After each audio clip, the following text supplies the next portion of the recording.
ये बताओ कितने लोगों का काइनेमेटिक्स वीक है ईमानदारी से? अच्छा, हाथ नीचे। कितने लोगों का एनएलएम वीक है? नहीं नहीं, हमारे दिमाग में कुछ चल रहा है, हाथ नीचे करो। मैंने आपसे कहा था ना कि जो जिनका छूट गया है या जिनको दिक्कत हुई है या जो भी है, मतलब हमारे जो कमजोर प्राणी हैं साथ के, उनके लिए कुछ करने का प्लान था। मेरे दिमाग में अभी चल रहा है, आई डोंट नो कि अभी अगर पूरा हो गया तो इस सैटरडे को कम से कम 4 या 5 घंटे की क्लास चलेगी। ठीक है, रात में ही चलेगी। दिन में कब पढ़ोगे भाई? 2 बजे तक तुम पढ़ोगे, फिर उसके बाद क्लासेस होती हैं। रात में यहां थोड़ी ना बुला रहे हैं, घर पे नहीं पढ़ सकते हो। तो संडे नहीं, संडे हम अपना खराब नहीं करेंगे, ना तुम्हारा खराब करेंगे। तो अभी दिमाग में मेरे ये चल रहा है कि पूरी वो यूनिट, आप समझो, पूरी यूनिट रिवाइज करवा के, मतलब बहुत धीमे नहीं पढ़ाऊंगा उसमें कि एक एक चीज बिल्कुल समझा रहे हैं, जस्ट लाइक अ रिवीजन, पूरी यूनिट रिवाइज करवा के उसके पीवाईक्यूज कराऊंगा। 4-5 घंटे तो नहीं, फिर भी कम से कम 3 घंटे तो लग ही जाएंगे। कर पाओगे? चलिए ट्राई करते हैं फिर इस सैटरडे। काम पूरा हो गया तो शुरू कर देंगे, ठीक है? इलेक्ट्रो में ये देखो, टोपा नरेश का भेजी ने। यशस्वी, वो दुर्गेश को बोलो ये वाला रजिस्टर नहीं चाहिए, दूसरा वाला चाहिए। बोल क्या हो, दूसरा वाला रजिस्टर दे आए।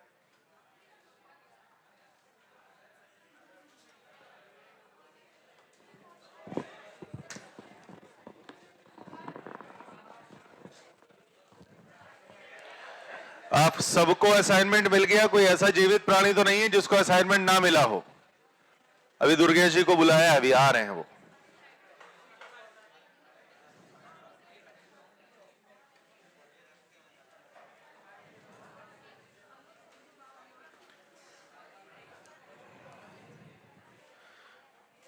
मेरा पेन कहां चला गया?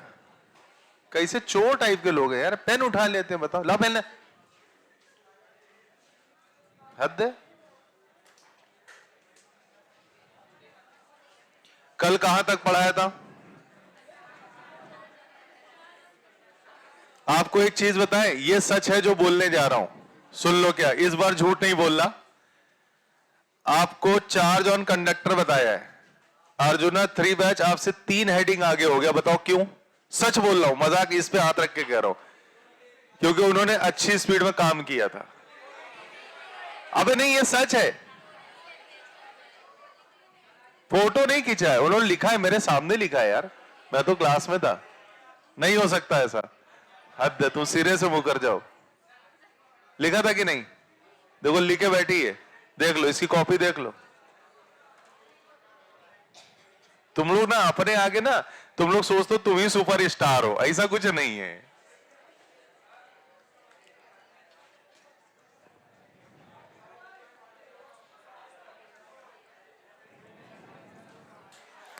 अच्छा सुनो, चलो काम पे लगते हैं। हम लोग बात कर रहे थे चार्ज ऑन कंडक्टर, ये पूरी बात बता दी थी मैंने।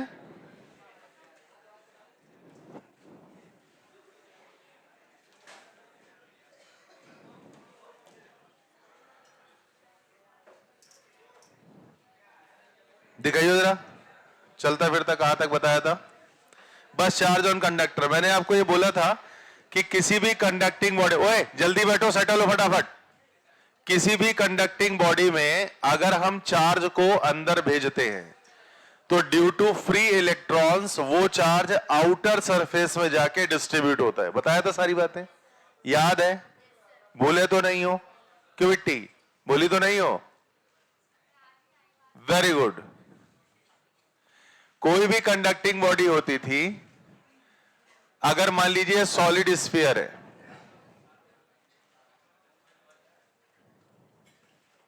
इस कंडक्टिंग बॉडी का एक नेचर होता था, इसमें बहुत सारे, मैंने कहा ट्रेमेंडस अमाउंट ऑफ हमको फ्री इलेक्ट्रॉन्स मिलते थे।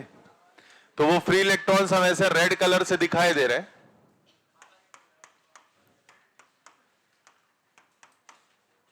कुछ इस तरह से, ठीक? तो हमने कहा ये बिल्कुल इनफाइनाइट फ्री इलेक्ट्रॉन है किसी भी कंडक्टिंग बॉडी के। फिर मैंने कहा अगर हमने कोई चार्ज इसको दिया, अगर हमने मान लीजिए इसको कोई एक, मान लीजिए सपोज 2q का चार्ज दिया, तो जो भी चार्ज मैं दूंगा वो इन फ्री इलेक्ट्रॉन्स की हेल्प से आउटर सरफेस पर पहुंचा दिया जाएगा। ये कल आपको मैंने समझाया था। आउटर सरफेस पर क्यों पहुंचाया जाएगा इसकी वजह बताई थी। वजह यह थी कि जब आप चार्ज दोगे तो इसकी एनर्जी बढ़ेगी। अब इसकी एनर्जी बढ़ेगी तो यह बॉडी चाहेगी कि जो अलग से चार्ज आपने दिया वो मैक्सिमम दूरी पर जाके सेट हो जाए इस बॉडी में।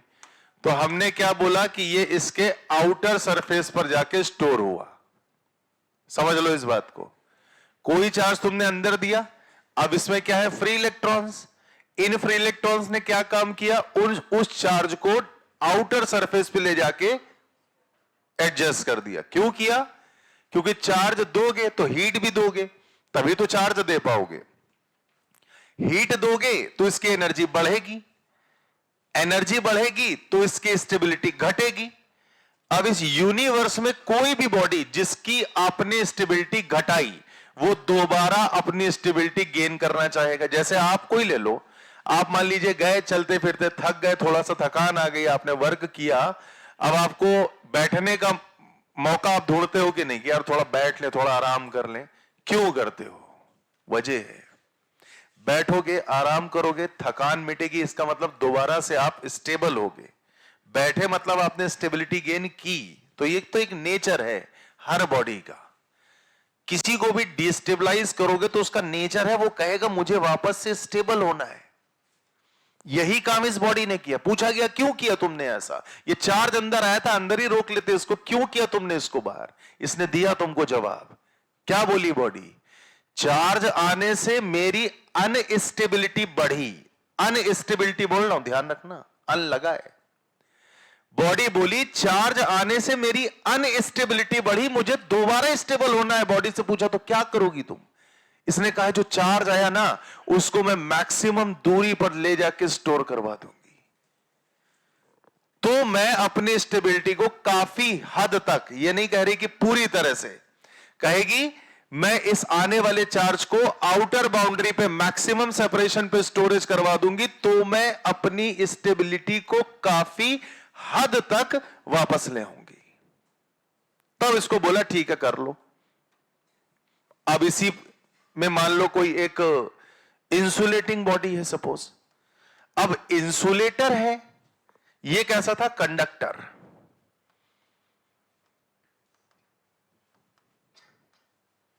अब अगर इंसुलेटिंग बॉडी, ये भी सॉलिड है,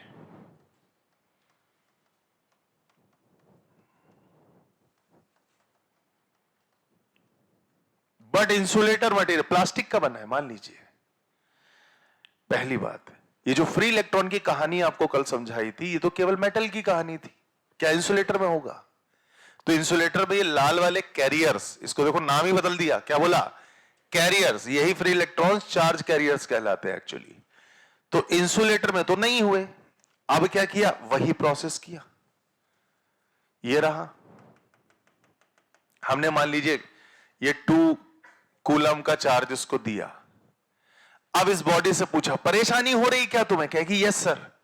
तो मैंने कहा अरे तो जैसे मटेरियल ने, मेटल ने, कंडक्टर ने चार्ज को बाहर किया, तुम भी चार्ज को बाहर कर दो। कहती नहीं कर सकती मैं। मैंने कहा क्या दिक्कत है? क्या कहेगी? क्यों नहीं कर पा रही? बोलो। क्योंकि फ्री इलेक्ट्रॉन्स ही नहीं है। अब मेरी बात समझ गए ना? आटे की 10 बोरी लेके तुम खड़े हो, अब तुम्हारे पास कैरियर ही नहीं है तो क्या तुम उसको ले जा पाओगे? बस बात समझ लीजिए। तो ये जो फ्री इलेक्ट्रॉन होते हैं ये कहलाते हैं चार्ज कैरियर्स। कहीं से भी चार्ज आया उसको कैरी करके आउटर सरफेस पर ले जाना ही इनका काम होता है। मेरी बात समझ गए? कहीं से भी चार्ज है, पॉजिटिव नेगेटिव जो भी आया, उसको कैरी करके आउटर सरफेस पर ले जाना ही इनका काम है। और अगर यहां पे वो कैरियर ही नहीं है तो चार्ज तुम जहां रख दोगे वहीं पड़ा रहेगा। चार्ज यहां रख दोगे यहीं पड़ा रहेगा, चार्ज यहां रख दोगे यहीं पड़ा रहेगा। यही वजह है कि जब भी कभी हम वॉल्यूम चार्ज डेंसिटी की बात करेंगे, नो डाउट वो एक इंसुलेटिंग मटेरियल की बॉडी होगी। यह याद रखना, कभी भी कंडक्टिंग बॉडी के वॉल्यूम में आप चार्ज ही नहीं दे सकते हो, तो वॉल्यूम चार्ज डेंसिटी की बात करोगे क्या? आपने वॉल्यूम में दिया भी तो वो अपने आप ऑटोमेटिकली, किसमें कौन? ऑटोमेटिकली, वो ऑटोमेटिकली फ्लो होके बाहर आ जाएगा। इंसुलेटर में कैरियर ही नहीं है, जहां चार्ज छोड़ोगे वहीं पड़ा रहेगा। तो इसके वॉल्यूम में चार्ज दे सकते हो, केस आएगा थोड़ी देर में तुम्हारे पास, हो सकता है इस क्लास में आए, हो सकता है अगली क्लास में आए, लेकिन आएगा जरूर। एक नॉन कंडक्टिंग और कंडक्टिंग गोला। अच्छा ये बदल गया, हाँ ठीक है, मैं तो भूल ही गया था। समझ गया ना? नॉन कंडक्टिंग गोला, कंडक्टिंग गोला, सब तुम्हारे पास आएगा। एक सेकंड रुकिएगा, कोई ऐसा जीवित प्राणी जिसको बुकलेट ना मिली हो, देख लीजिए, हाथ गिन लीजिए।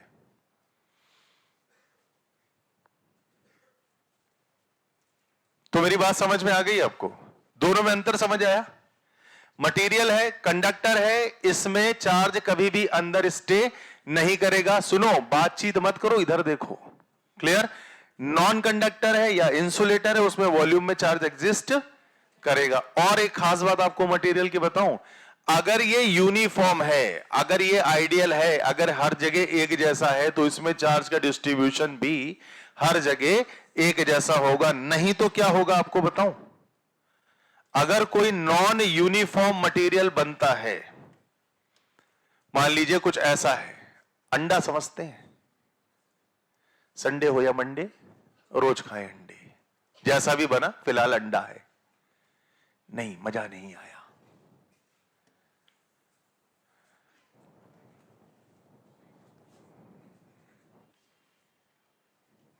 ये है कुछ कुछ ऐसा है बस।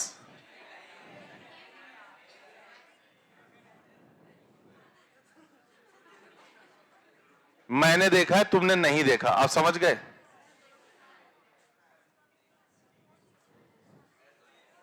ऐसा ही होता है, हमने देखा है। चलो आओ इधर आओ, हाथी का अंडा है, आ जाओ।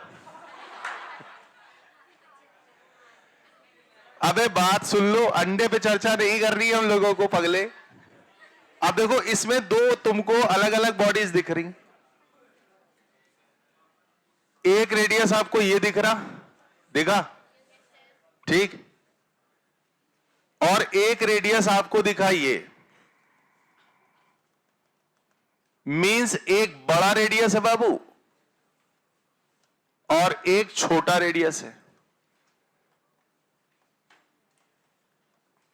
दिखाई दे रहा? साफ साफ दिख रहा है। इसमें कहीं पर भी जब आप चार्ज छोड़ोगे, वो देखना क्या बढ़िया सीन होता है। मान लो हमने अंदर चार्ज दिया या बाहर रख दिया, कोई खास फर्क नहीं पड़ेगा, अंदर भी छोड़ोगे तो बाहर ही आएगा। अब तो मालूम है, तो क्यों ना बाहर ही चार्ज इसको रख दे, बेकार में क्यों मेहनत कराएं। तो जैसे मान लीजिए मैंने कोई एक कैपिटल क्यू का चार्ज दिया, प्लस या माइनस कुछ भी, दोनों में सेम बातें। अब जहां पे रेडियस कम होगा, वहां पे चार्ज का कॉन्सेंट्रेशन थोड़ा ज्यादा हो जाएगा इन कंपैरिजन टू जहां रेडियस बड़ा है। आप देख रहे हो वहां चार्ज कम आ रहा है, जहां रेडियस छोटा है वहां ज्यादा। और ये जितना शार्प होता जाएगा, उतना हैवी चार्ज की इंटेंसिफिकेशन यहां पे होती चली जाएगी। जैसे अब हमारे पास कोई एक रॉड है इस तरह की, क्लियर? इस रॉड को हमने पॉजिटिव चार्ज दिया, तो मान लीजिए ये तो एक जैसा है, ऊपर नीचे एक जैसी चार्ज डेंसिटी। अब ध्यान देना, अब ध्यान दीजिएगा, ये बहुत ज्यादा हाई डेंसिटी चार्ज है।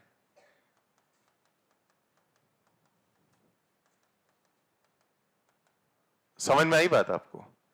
ये बहुत ज्यादा हाई इंटेंसिफाइड चार्ज हो जाएगा। जितना शार्प होगा उतना ज्यादा चार्ज का इंटेंसिफिकेशन होता है। इंटेंसिफिकेशन समझते हैं? अरे ऐसे समझो, जितना शार्प होगा उतना हाई चार्ज यहां पे कलेक्ट होगा। और इसी बात का फायदा हमको लाइटनिंग कंडक्टर नाम की डिवाइस में मिलता है, वो भी ऊपर से नुकीली होती है। खैर फिलहाल वो जब पढ़ाएंगे तब दिखाएंगे आपको। फिलहाल ये बात समझ आई? तो चार्ज का डिस्ट्रीब्यूशन कंडक्टर में कैसे होता है ये क्लियर है। दो मेन बातें आपको बोली। पहली मेन बात क्या बोली कंडक्टर है, ट्रेमेंडस अमाउंट ऑफ फ्री इलेक्ट्रॉन्स होंगे। फ्री इलेक्ट्रॉन्स का काम क्या होता है? अंदर आने वाले चार्ज कैरियर को बाहर फ्लोट कराना। तो जैसे ही हमने चार्ज दिया, टर बाहर चला गया। अब ये सारा चार्ज बाहर आ गया। इसका मतलब मटेरियल में कभी भी अंदर चार्ज, कंडक्टिंग बॉडी में कभी भी अंदर कोई भी चार्ज स्टे नहीं करेगा। क्लियर हो गई आपको बात? उसी दूसरे साइड पे हम लेकर आए एक इंसुलेटेड गोला, सॉलिड था यार ये भी, लेकिन नुकसान क्या था इसके पास में? इसके पास फ्री इलेक्ट्रॉन नहीं था। जहां चार्ज रखोगे वहीं पड़ा रहेगा, चार्ज बिल्कुल भी फ्लो नहीं होगा। तो कभी भी वॉल्यूम चार्ज की बात आती है तो कॉमन सेंस की बात है, बॉडी कैसी होनी चाहिए? इंसुलेटर, कंडक्टिंग नहीं हो सकती। समझ में आ रहा है बिट्टी? चलो और आगे बताएं। फिर मैंने बोला चार्ज कभी भी डिस्ट्रीब्यूट होगा, तो अगर सिमेट्रिकल बॉडी है तो चार्ज का डिस्ट्रीब्यूशन भी सिमेट्रिकल होगा। अनसिमेट्रिकल बॉडी है तो जहां पर रेडियस कम होगी वहां पर चार्ज ज्यादा इंटेंसिफाइड होता चला जाएगा। क्या यह बात क्लियर है आपको? बना लो, बैक कर दें। ये लीजिए सर,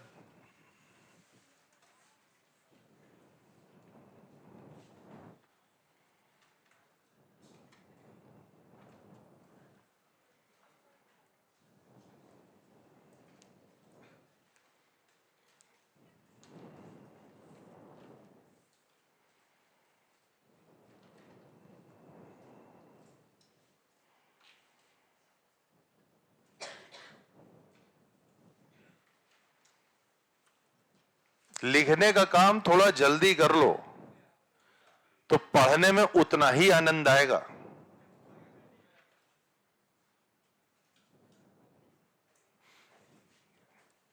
जैसे आपकी अपनी बुकलेट का क्वेश्चन नंबर 3 पढ़ो और जवाब दो। मैंने हर छोटी बात पे भी सवाल इसमें डाला है, एक भी पॉइंट मिस नहीं। और फिर आज बोल रहा हूं खुला, सुन लो, क्या कैमरे के सामने बोल रहा हूं खड़ा होके।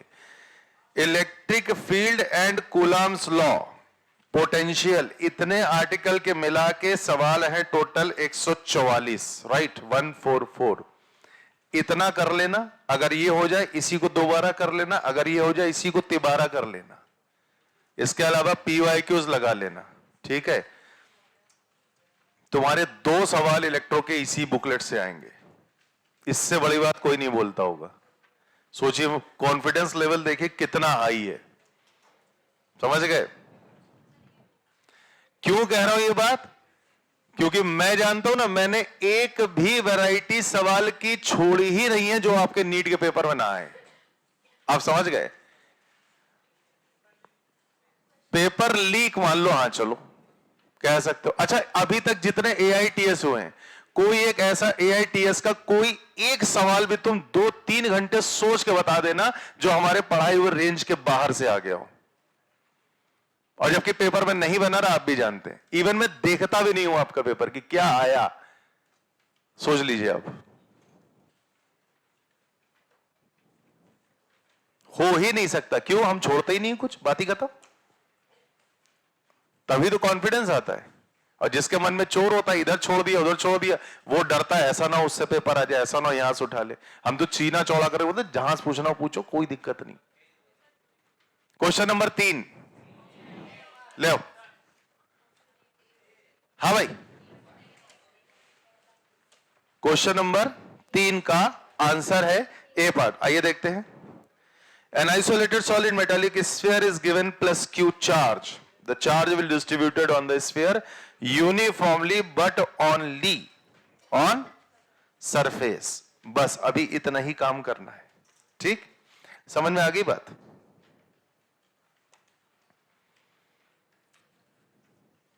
धीरे धीरे आगे बढ़ते जाओ, सारी चीजें कवर अप हो जाएंगी। और इस हफ्ते पूरा टास्क अपना कंप्लीट होगा। आज क्या है? ट्यूसडे। सैटरडे तक हमारा, मेरी कोशिश रहेगी हम डाइपोल तक पहुंच जाएं, क्योंकि डाइपोल तक आएगा अगले संडे। फिर से हमें स्पीड पकड़नी बढ़िया वाली। तेज नहीं पढ़ाऊंगा, सिस्टमेटिक पढ़ाता चला जाऊंगा आपको। पहले तो इतना बन गया आपका पूरा, हम आगे बढ़ना है यार हम लोगों को। एक हेडिंग डालिएगा, चार्ज डिस्ट्रीब्यूशन। चले बेटा आगे निकल ले, खींच लो खींच लो खींच लो। चार्ज डिस्ट्रीब्यूशन, चार्जेस के डिस्ट्रीब्यूशन आखिर होते कैसे कैसे हैं?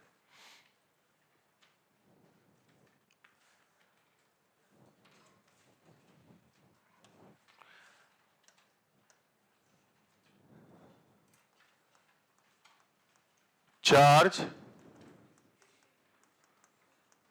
देखो ये होता है ना दो तरह का, बात समझिएगा।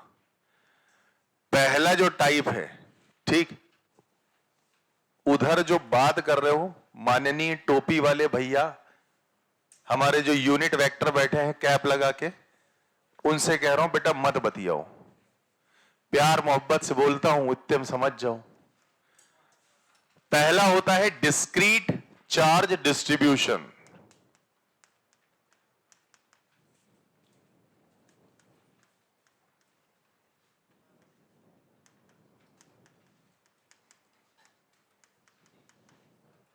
डिस्क्रीट चार्ज डिस्ट्रीब्यूशन, और दूसरा होता है continuous charge distribution.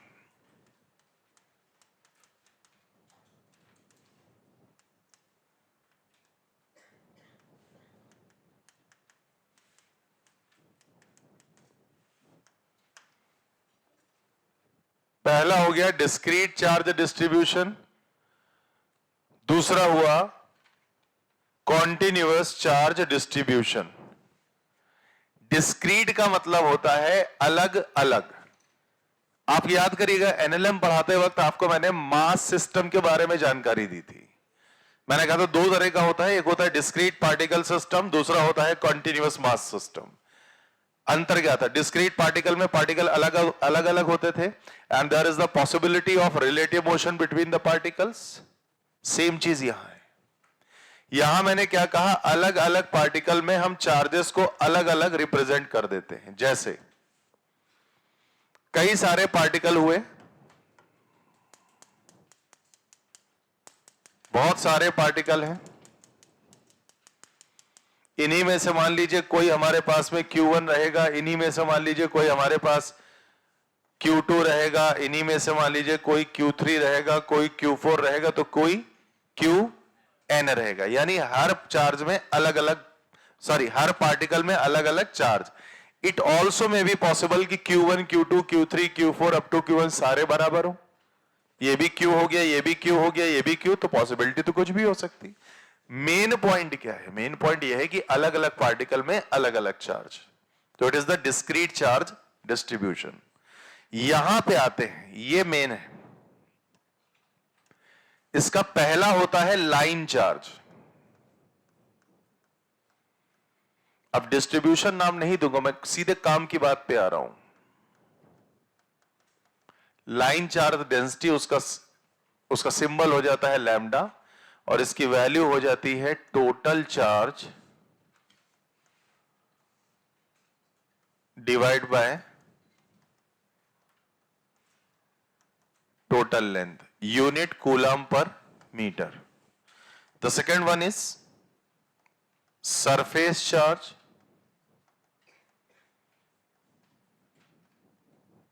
Density, symbol होता है sigma. Sigma is equal to total charge divide by total area. तो Q बाय Q नहीं, it is coulomb upon metre square. And the third one is volume charge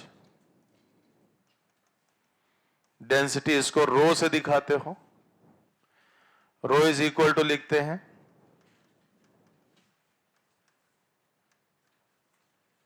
total charge divide by total volume, that is coulomb per metre cube. तीनों का अपना अलग अलग importance है, याद रखिएगा। आपके आगे लाइन चार्ज डिस्ट्रीब्यूशन भी आएगा, आपके आगे सरफेस चार्ज डिस्ट्रीब्यूशन भी आएगा, आपके आगे वॉल्यूम चार्ज डिस्ट्रीब्यूशन भी आएगा, और आपके आगे डिस्क्रीट चार्ज डिस्ट्रीब्यूशन भी आएगा, राइट?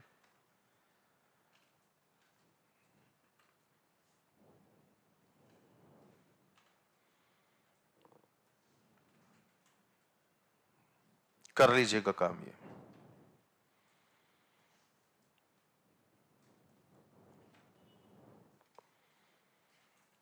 कल आपको मैंने सिखाया था क्वांटाइजेशन ऑफ चार्ज, याद है? समझ आया था? हमने बोला था किसी भी बॉडी से अगर आप चार्ज को ट्रांसफर करते हो तो वो हमेशा इंटीजर नंबर ऑफ पार्टिकल में ट्रांसफर होता है, कभी भी फ्रैक्शन में नहीं आ सकता। तभी हम लोग एक फॉर्मूला लिखते हैं, Q is equal to NE। और मैंने आपसे कहा था कि असाइनमेंट है सवाल उसके ना, तो पहले उसी को निपटाएंगे, उसके बाद आगे बढ़ेंगे, क्योंकि जो चीजें हो गई उसके रिलेटिव क्वेश्चंस करते चले जाओ, कमांड आता है। पहले बताओ, ये लिख गया सबका? लिखो, जल्दी लिखो, फटाफट करो। तुम्हें देखने में दिक्कत तो नहीं हो रही?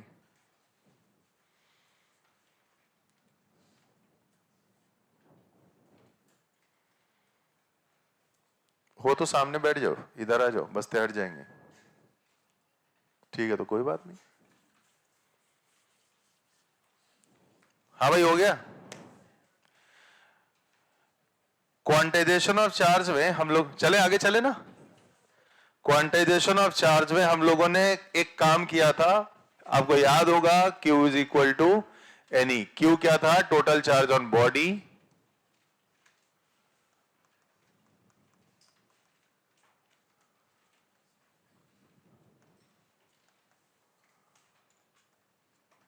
N क्या था?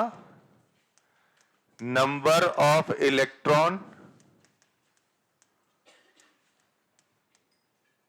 ट्रांसफर्ड, और ये क्या होता था? Charge of an electron. कल इस पे काम किया था, तो दोबारा बोलने का इसमें कुछ खास मतलब नहीं है। नवा क्वेश्चन निकालिएगा अपनी बुकलेट का, क्वेश्चन नंबर 9। बिल्कुल कैलकुलेशन बेस्ड है, जितना जल्दी हो सके उतना आंसर कर दीजिएगा, उतनी जल्दी आंसर करना है। When 10 की power 14 electrons are removed from a neutral metal sphere, the charge on the sphere becomes 10 की पावर 14 इलेक्ट्रॉन्स रिमूव किए गए हैं। We are discussing question number 9। N आपको दिया है 10 की power 14, charge of electron 6 into 10 की पावर माइनस 19, और अगर आप इसको विद साइन लेते हो तो इट इज माइनस। रिमूव किए गए बॉडी पॉजिटिवली चार्ज होती, कल बताया भी था मैंने आपको। तो टोटल चार्ज का फॉर्मूला दिया है Q is equal to NE।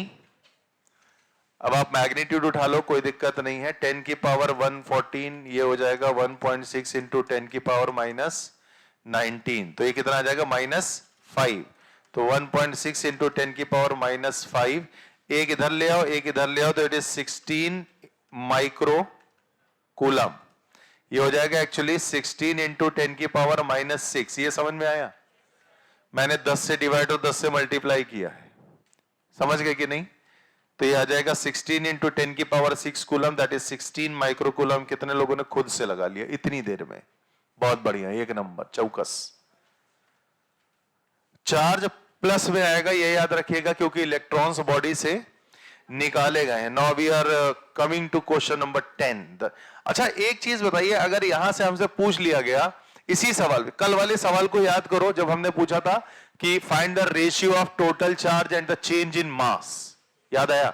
यहां भी तो पूछ सकता हूं, find the ratio of total charge and change in mass, करके बताओ कितना आएगा। मतलब मैं क्या आपसे निकलवाना चाह रहा हूं इसी सवाल में? खींच ले, हो गई। मैं आपसे यह करवाना चाह रहा हूं, find total charge divide by change in mass. Total charge आपने निकाल लिया ना, 1.6 नहीं 16 इंटू 10 की पावर -6, तो ये आ गया 16 इंटू 10 की पावर -6। डेल्टा एम निकाल लो। एक इलेक्ट्रॉन का मास कितना होता है? 9.1 इंटू 10 की पावर -31। कल की ही तो बात है, बोले तो नहीं हो। तो एक इलेक्ट्रॉन का मास होता है 9.1 इंटू 10 की पावर -31। तो डेल्टा एम के लिए अपन लोगों ने काम किया 10 की पावर 14 इंटू 9.1 इंटू 10 की power -31। This is 16 into 10 raise to the power -6। ये रेशियो जरा काट पीट के देख लो क्या आएगा तुम्हारा। 16/91 करके छोड़ देना तुम, उसके अलावा जो 10 की पावर है वो बता दो। मतलब मैं ये कह रहा हूं 16/91 छोड़ दीजिए, उसके अलावा 10 की जो नेट में पावर है बस वो बता दो, वही आंसर मान लेंगे, क्योंकि इसको सॉल्व करने का कोई तुक नहीं मेरे हिसाब से। 11 या 12?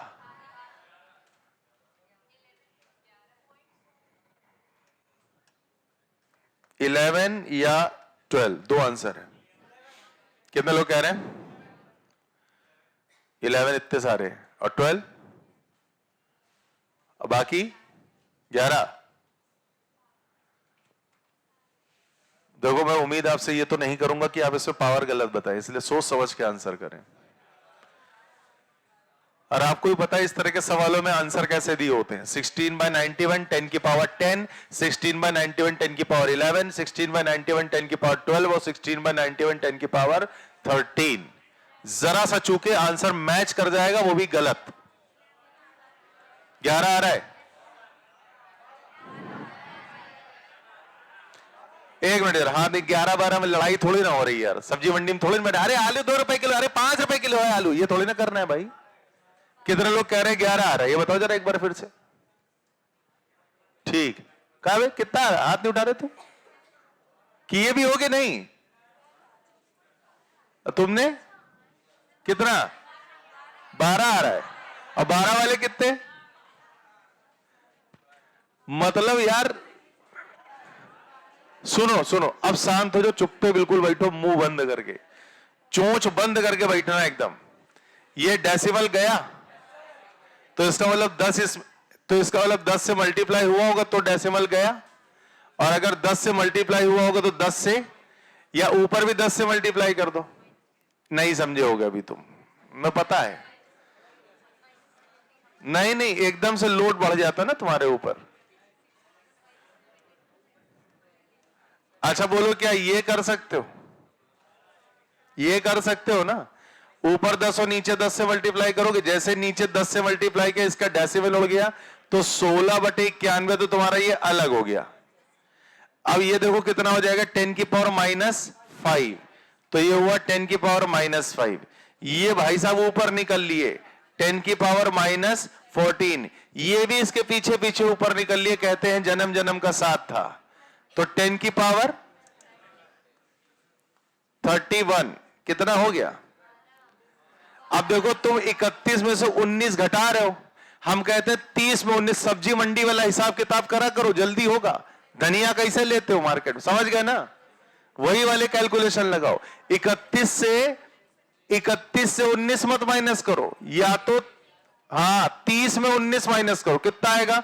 11। 31 हो गया तो 12 हो गया तुरंत। अब 31 से 19 में लोड आता है दिमाग पे, 30 से 19 में लोड नहीं आएगा, वो 11 बोल दोगे तो एक और बढ़ा के कितना हो गया? हो गया कैलकुलेशन।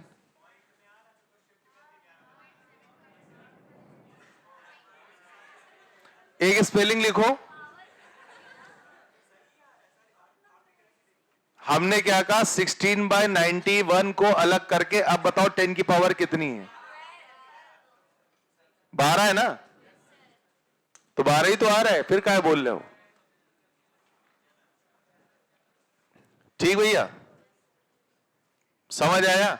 मैंने आपको बोला कि ये रेशियो वाइज पूछने के काफी चांस होते हैं, गलती मत करके आना, बार बार बोल रहा हूं।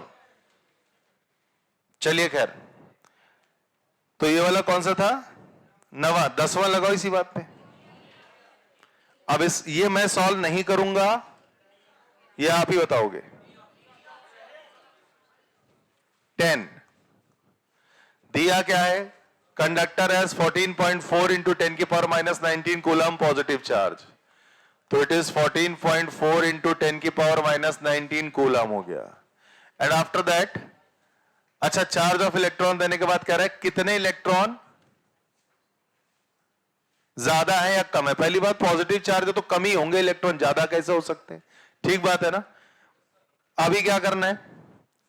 अरे भाई n is equal to Q by E कर दो यार, सॉल्व हो जाएगा। 14.4 10 की पावर -19, 1.6 इंटू 10 की पावर -19, ये कट गए तुम्हारे, ये कितना आएगा? कितना? 9। 9 कम है ज्यादा? कम है, खत्म कहानी। फिर आ जाइए question number 12, number of electron in 1 coulomb. Number of electron in 1 coulomb, करिए फटाफट, करिए फटाफट करिए। कौन सा आया? बिल्ली। इसमें तो डाउट नहीं है ना? 15 15 15 10 की power 19 electrons are removed from a neutral metal plate, the electric charge on it।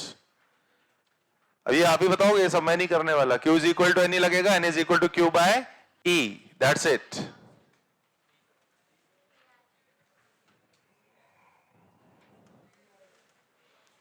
N is equal to Q by E लगाना है टोटल में तुमको। क्वेश्चन नंबर 15,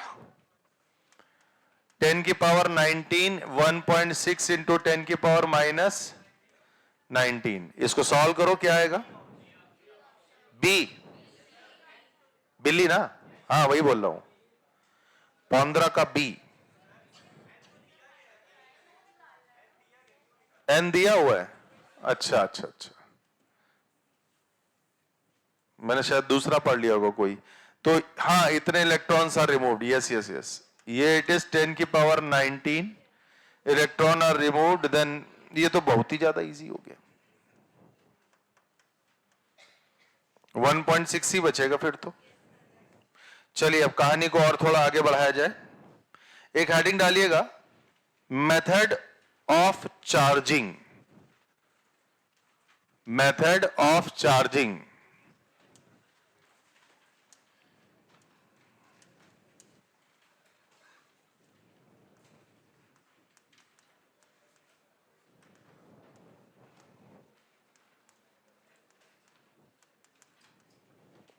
देखो भाई, ये हमारे पास टोटल में ना 3 मेथड होते हैं किसी भी कंडक्टिंग बॉडी को चार्ज करने के। पहला होता है बाय रबिंग, और इसमें हम लोग बोलते हैं फ्रिक्शनल इलेक्ट्रिसिटी के कॉन्सेप्ट्स के बारे में। तो पहला हो गया बाय फ्रिक्शन,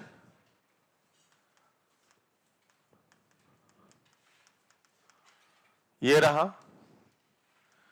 दूसरा by induction,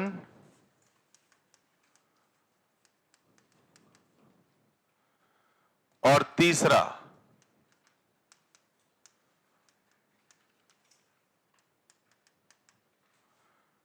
bye conduction.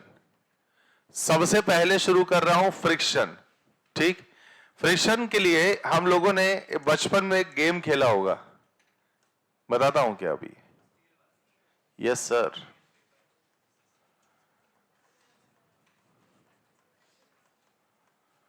Frictional electricity, यानी कि बाय फ्रिक्शन। क्या किए होगे तुम लोग? ऐसे बाल पे, सूखे वालों पे स्केल लगाया, फिर कागज के छोटे छोटे पीस पे ले गए, उसको वो अट्रैक्ट कर लेता है ना। इनके पीछे की वजह जानते हैं आप? कर ले कर ले, तू कर ले।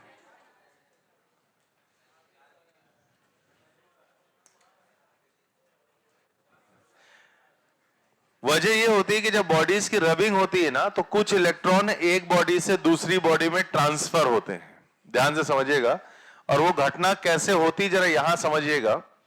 हमारे पास मान लीजिए कि 2 इंसुलेटर्स हैं। चलो एक काम करता है, नए पेज पे बनाता हूं तो थोड़ा स्पेस मिल जाएगा। ये तो लिख गया होगा सब, हेडिंग नहीं लिख रहा हूं, हेडिंग वही है। मान लीजिए हमारे पास 2 इंसुलेटर्स हैं। ध्यान दीजिएगा, मैंने कंडक्टिंग बॉडी नहीं ली है, मैंने कौन सी बॉडी ली है? Insulating bodies.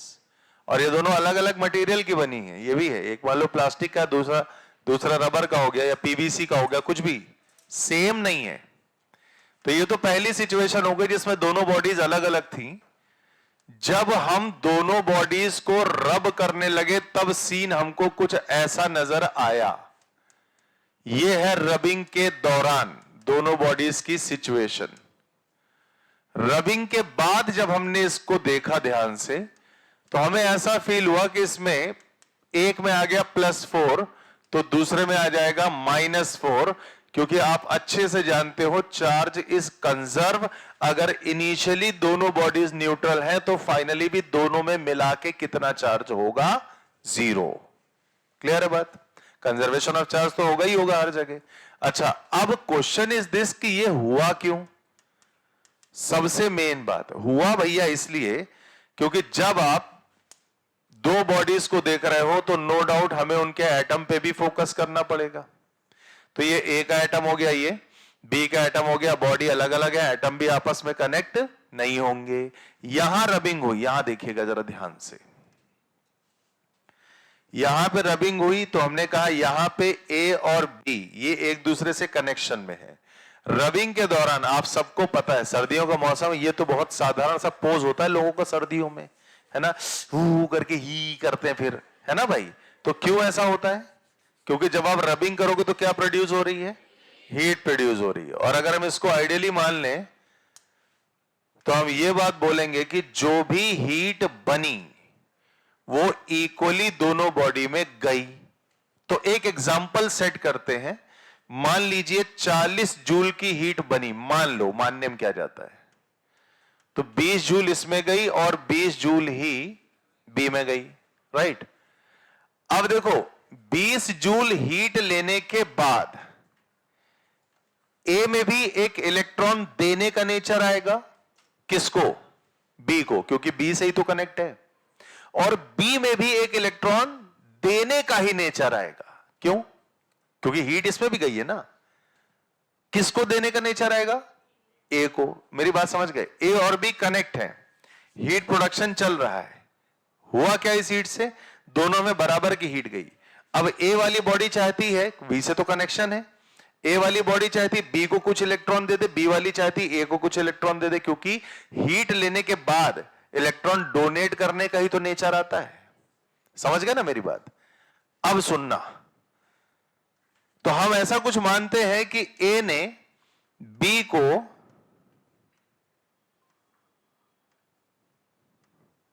मान लो 6 इलेक्ट्रॉन दे दिए, मान लो, ठीक। हमने माना कि 20 जूल हीट लेने के बाद ए ने बी को 6 इलेक्ट्रॉन दे दिया। अब यार इलेक्ट्रॉन डोनेट करने का नेचर तो बी के पास भी था ना, तो उसी के अंतर्गत बी ने क्या किया, इसको मान लीजिए 2 इलेक्ट्रॉन दिए, राइट। नेट में कितने इलेक्ट्रॉन शिफ्ट हुए? नेट में कितने शिफ्ट हुए?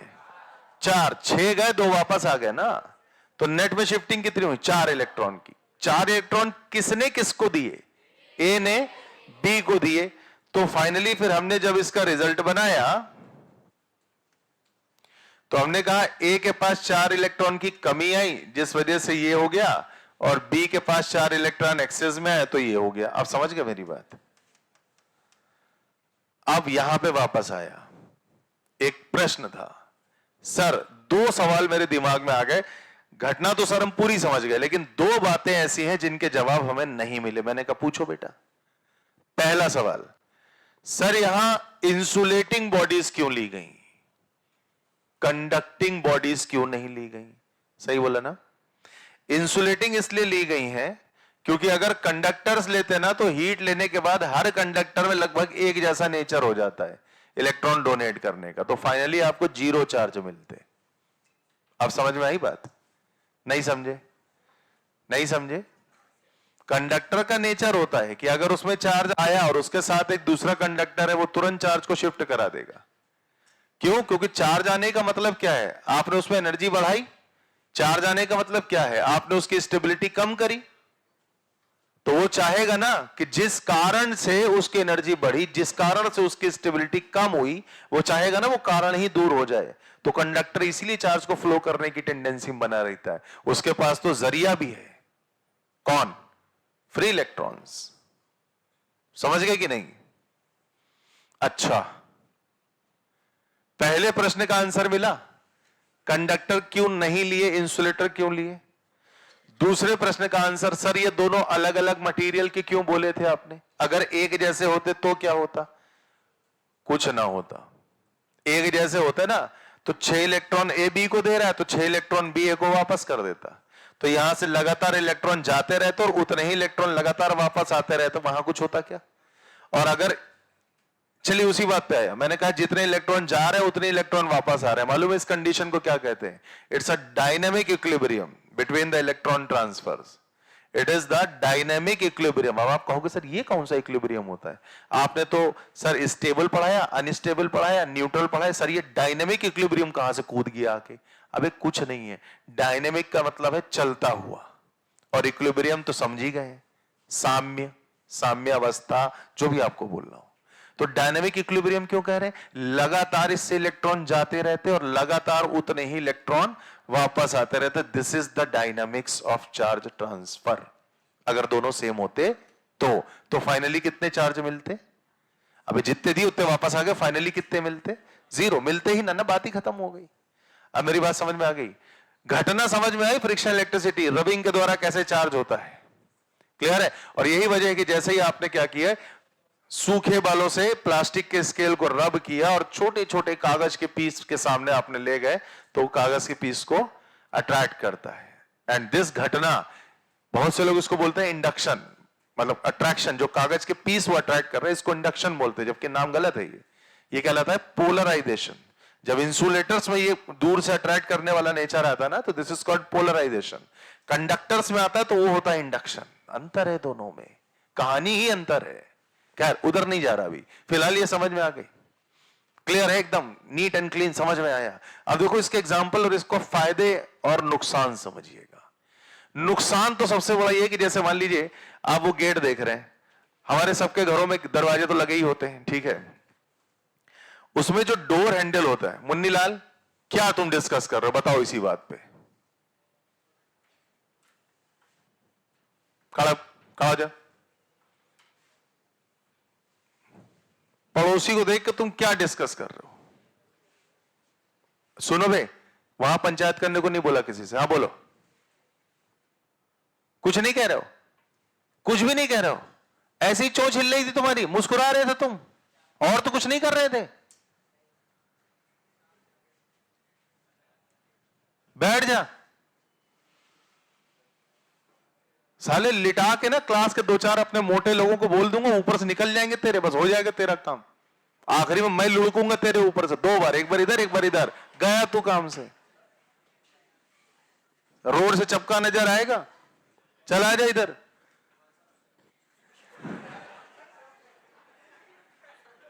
बड़ा आसान है भाई, लिटाए इनको ऐसे, ट्र हो गए, गए। जानते हो कैसे कैसे खली है अपनी क्लास में ना। फिर चलो खैर वापस आते हैं। क्वेश्चन में क्या कह रहा था कि अपने घरों में जैसे डोर होते हैं लकड़ी के, वो उसमें क्या लगा होता है? Door handle. अब ध्यान से सुनना, सर्दियों के मौसम में अक्सर देखोगे, क्यों भाई? सर्दियों के मौसम में हवा ठंडी होती, ठंडी हवा मतलब मॉइस्ट एयर, मॉइस्ट एयर मतलब हवा में पानी की बूंदें, ड्रॉप्स। अब जैसे मान लीजिए डोर हैंडल है, सपोज ये है, मान लीजिए डोर में लगा है, अब मॉइस्ट एयर इससे रब करके निकल रही है। अब निकल रही है तो इसमें चार्ज कलेक्ट होगा ही होगा, कोई दिक्कत नहीं, चार्ज कलेक्ट होगा। आपने अचानक से इस डोर हैंडल को पकड़ लिया, आप कहां से कनेक्टेड हो? ग्राउंड से।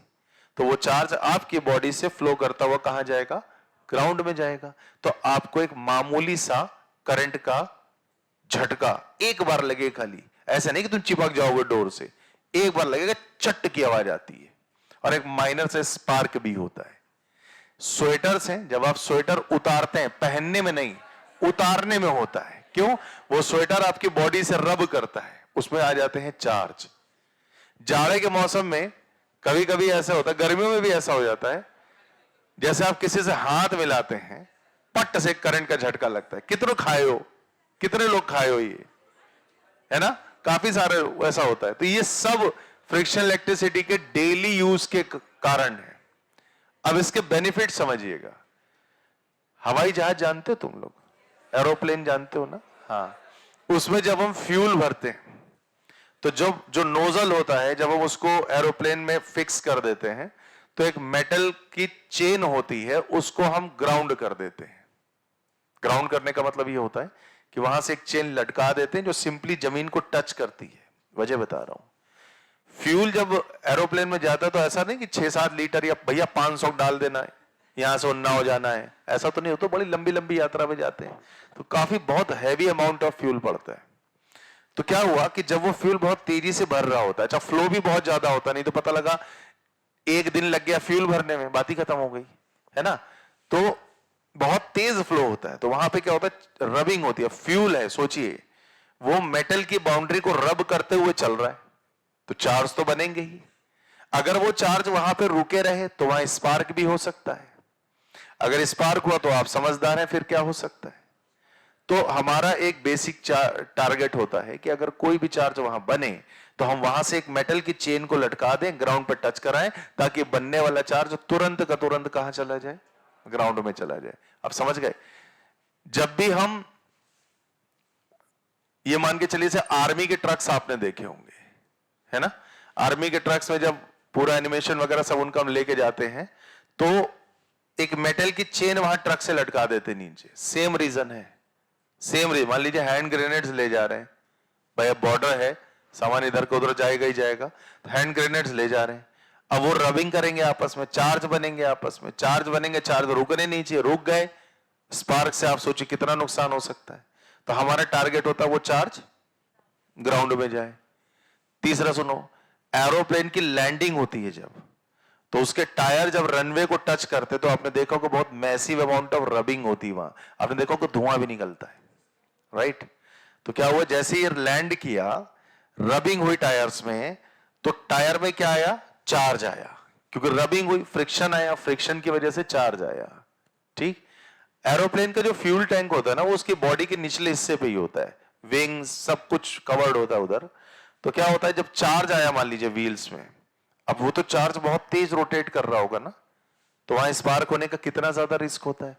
तो हमारा एक टारगेट होता है कि एरोप्लेन के व्हील्स में कोई भी चार्ज आए वो तुरंत का तुरंत कहां चला जाए, ग्राउंड में। तो हम पता है क्या करते हैं, एरोप्लेन के व्हील्स का जो रबर होता है वो स्लाइड कंडक्टिंग मटेरियल का होता है, तभी वो टायर बहुत महंगे आते हैं। आई रिपीट, एरोप्लेन का जो टायर होता है, उसका जो रबर होता है, व्हील का जो टायर का जो रबर होता है ना, वो स्लाइटली कंडक्टर होता है। तो जैसे ही चार्ज बना, अब टायर किसके कांटेक्ट में, ग्राउंड के ना, तो जैसे ही चार्ज बना वो तुरंत का तुरंत कहां चला गया, ग्राउंड पे। मेरी बात समझ में आ गई आपको। तो ये फायदे भी हैं, कुछ नुकसान भी हैं। जैसे लाइटनिंग कंडक्टर होता है, लाइटनिंग कंडक्टर क्या होता है, आपने देखा होगा ऊंची बिल्डिंग्स में ये सब लगाए जाते हैं, और नहीं तो जो हमारे क्या बोलते हैं आउटर जोन में जो ईंट के भट्टे वगैरह रहते हैं, आपने वहां भी देखा होगा वो लोग लगाते हैं। कोई भोलेनाथ का त्रिशूल लगाता है, कोई कुछ अलग अलग शेप में होते हैं, तो अपनी अपनी मान्यताएं हैं, लेकिन काम सबका एक ही है। क्या होता है, ये एक पॉइंटेड कंडक्टर होता है, इस तरह के ऐसे रहते हैं, शार्प होता है, ठीक। और ये पूरा का पूरा ग्राउंडेड होता है। ये इसका सिंबल समझते हैं क्या होता है, ये अर्थिंग होता है, कनेक्टेड टू अर्थ। अर्थ का नेचर क्या होता है थोड़ी देर में आपको बताऊंगा आज। अब लाइटनिंग कंडक्टर का क्या काम है, सर नाम से तो लगता है लाइटनिंग कंडक्टर लाइट फेंकता होगा, ये ऐसा है क्या, नहीं यार ऐसा नहीं है। लाइटनिंग कंडक्टर का जो बेसिक काम होता है वो होता है बिल्डिंग को या आसपास की जगह को जो आकाशीय बिजली होती है हमारी, उससे प्रोटेक्ट करना, उससे बचाना। अब जैसे ये बादल है, ठीक है ना, बादल आपस में रब करते तो हम जानते हैं कि बहुत ट्रेमेंडस अमाउंट ऑफ चार्ज वहां पे जनरेट होता है। और वो कौन सा चार्ज होता है, वो होता है बहुत high amount of negative charge. ये मैं पानी की बूंदे नहीं बना रहा हूं, ये मैं ट्रेमेंडस अमाउंट ऑफ नेगेटिव चार्ज बना रहा हूं, ठीक। अब मान लीजिए ये चार्ज नीचे आना है, तो कैसे आएगा, मान लीजिए सपोज बिल्डिंग है, बिल्डिंग के आसपास कहीं गिरना है इसको। अब देखिए इसका काम देखना क्या होता है, लाइटनिंग कंडक्टर ये तब आपके लिए काम का होगा जब बादल होंगे, बिजली कड़क रही होगी, ऐसे मौसम में ही होता है। ऐसे मौसम में एक खास बात और होती है, जो हवा है उसमें भी नमी होती है, मॉइस्ट एयर होती है ना। तो वो मॉइस्ट एयर, वही डोर हैंडल वाला फंडा, वो मॉइस्ट एयर इसको रब करके चल रही है, रबिंग करेगा तो परमानेंट यहां चार्ज डेवलप होता चला जाएगा। तो क्या हुआ, और आपको पता है शार्प एज कंडक्टर के पास बहुत ही ज्यादा हाई कलेक्शन ऑफ चार्ज हो जाता है, राइट। अब आसपास कहीं भी अगर लाइटनिंग गिरने वाली होगी, यानी एक high amount of negative charge अगर गिरने वाला होगा, तो एक्चुअली ये लाइटनिंग कंडक्टर इसको अपनी ही तरफ अट्रैक्ट कर लेगा। अब मेरी बात समझ आई? तो उसने अट्रैक्ट किया, पूरा चार्ज यहां आया और सीधे कहां चला गया, ग्राउंड में। तो ना बिल्डिंग को कोई नुकसान हुआ, ना उसके अंदर रहने वालों को कोई नुकसान हुआ। मेरी बात समझ आई? तो this is the basic working of lightning conductor. आपने देखा होगा कि अक्सर पहाड़ों पे बिजलियां गिरती हैं, खुले मैदान में अगर गिरेंगे भी तो पेड़ों पे गिरती हैं, है ना। पहाड़ों पे गिरती हैं, पेड़ों पे गिरती। क्यों गिरती? वजह है, पहाड़ अगर बनेंगे तो इसी शेप के तो होते नॉर्मल। बचपन में याद करो, सीनरी बनाते थे, बीच से सूरज ऐसे उगाते थे, याद है ना। तो पहाड़ में क्या दिखा रहे हो? शार्पनेस दिखा रहे हो कि नहीं? तो जहां शार्पनेस, वहां हाई अमाउंट ऑफ चार्ज का कलेक्शन। कुछ याद आया? जहां चार्ज का कलेक्शन, वहां लाइटनिंग का अट्रैक्शन। ठीक है। पेड़ की पत्तियां देखो, कोई भी ट्री अगर आप बनाते हैं, कोई भी वॉटेवर, तो इस तरह का ट्री बनता है। आप कहोगे ऐसा, ऐसे ही तो बनता है? नहीं बनता, नहीं बनता। डोंट जज a book from its cover page my dear. अंदर कुछ भी हो सकता है। अब समझ आई बात? हाँ, अब सुनो, चलो आ जाओ आ जाओ आ जाओ। अब जैसे मान लो हम किसी भी लीव को देखते हैं इसकी, तो कोई भी लीव देखोगे तो उसका जो बेसिक स्ट्रक्चर, चाहे किसी का भी पेड़ हो, कोई भी पेड़ हो, उसकी जो पत्ती होगी वो आखिरी में शार्प एज वाली होगी। सही बोला ना? तो यानी इस पेड़ में देखा जाए तो क्यों बनाया मैंने, ऐसा वजह है। इस पेड़ में अगर देखा जाए तो इनफाइनाइट शार्प एज बॉडीज लगी हुई हैं, सारी इंसुलेटेड है। तो जब सोचिए बरसात होने वाली है, पूरी मॉइस्ट एयर इसको रब करके चल रही है, तो क्या इस पेड़ के चारों तरफ एक high amount of charge collect है?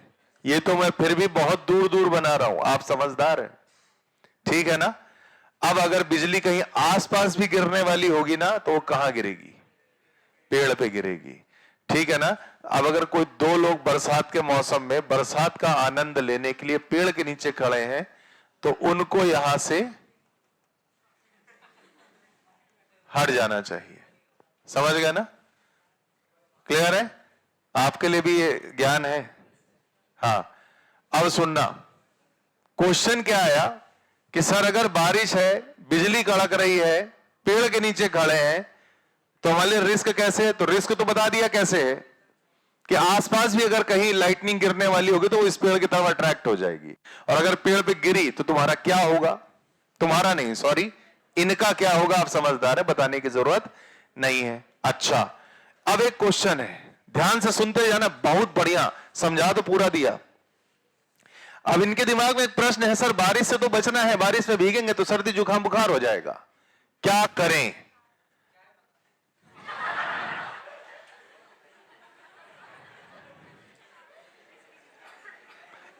कौन थे ये पहले बताओ? ये थे। अपनी कॉपी में एक स्पेलिंग लिखो, TOPA, वही हो। साले तो किसी के साथ जाएगा अच्छे मौसम में घूमने, पेड़ के नीचे खड़ा रहेगा, वहां चाय का बर्तन, चाय पत्ती, दूध, चीनी सब लेके जाएगा क्या है?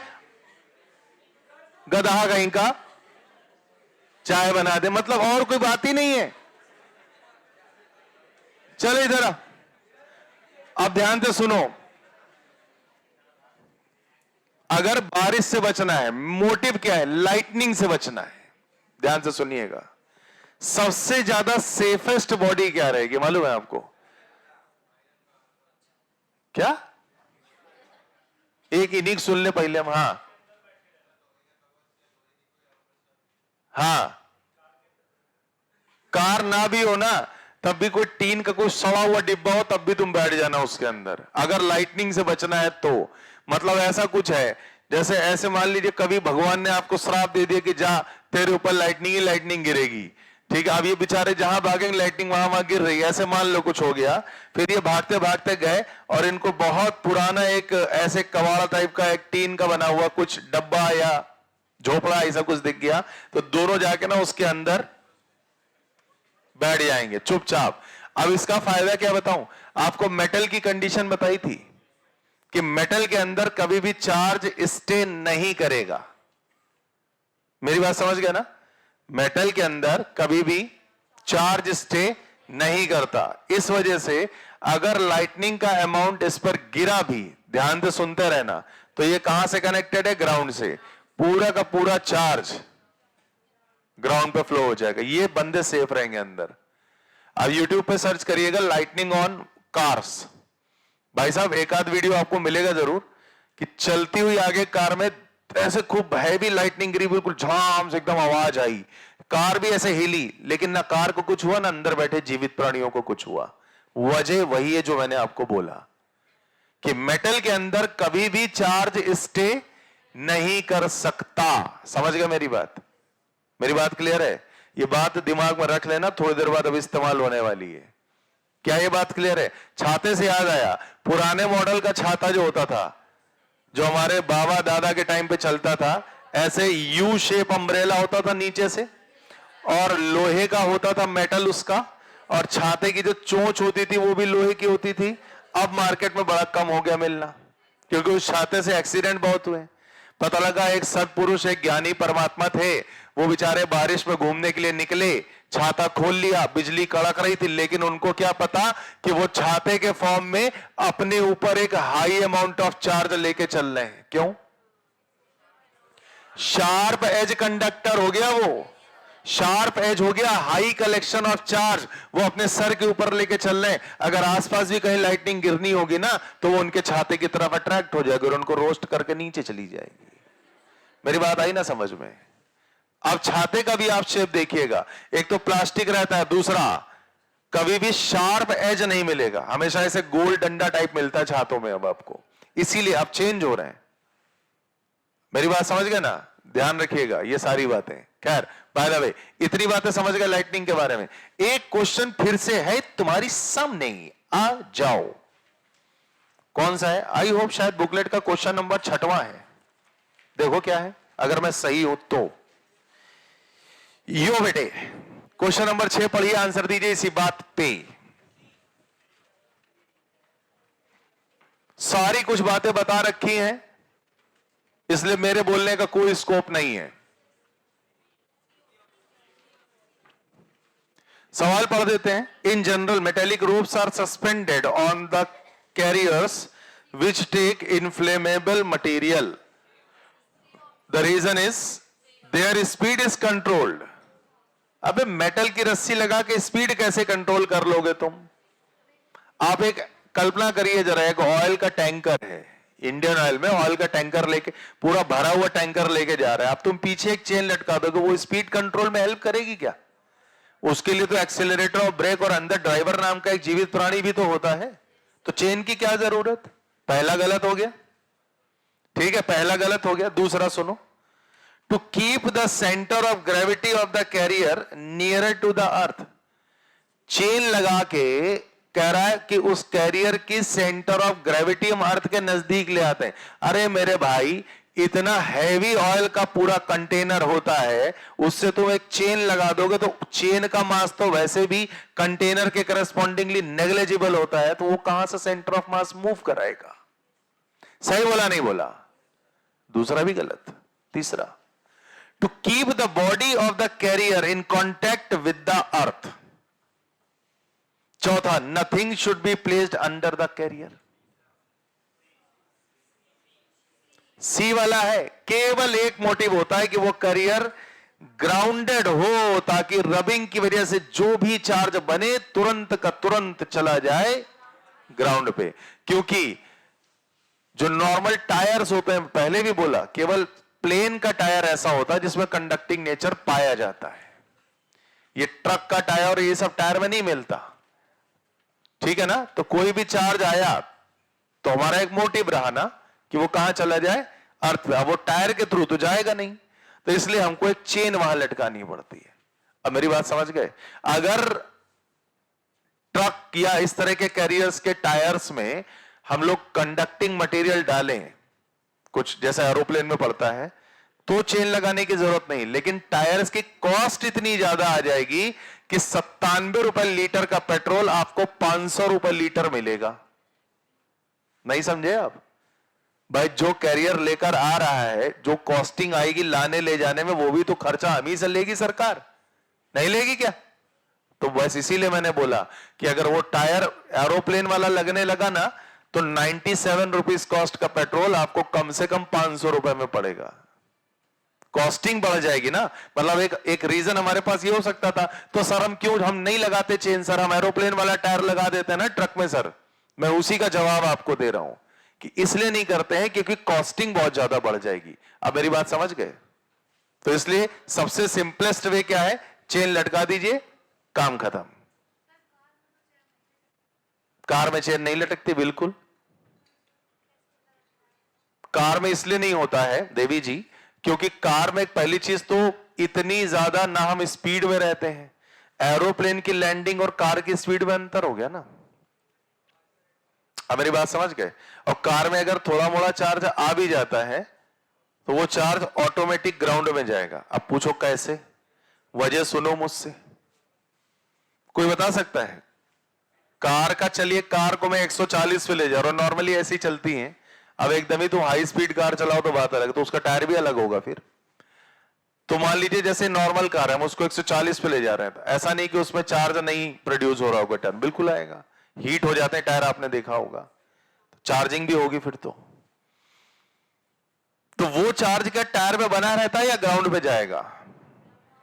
क्यों जाएगा? बना रहेगा।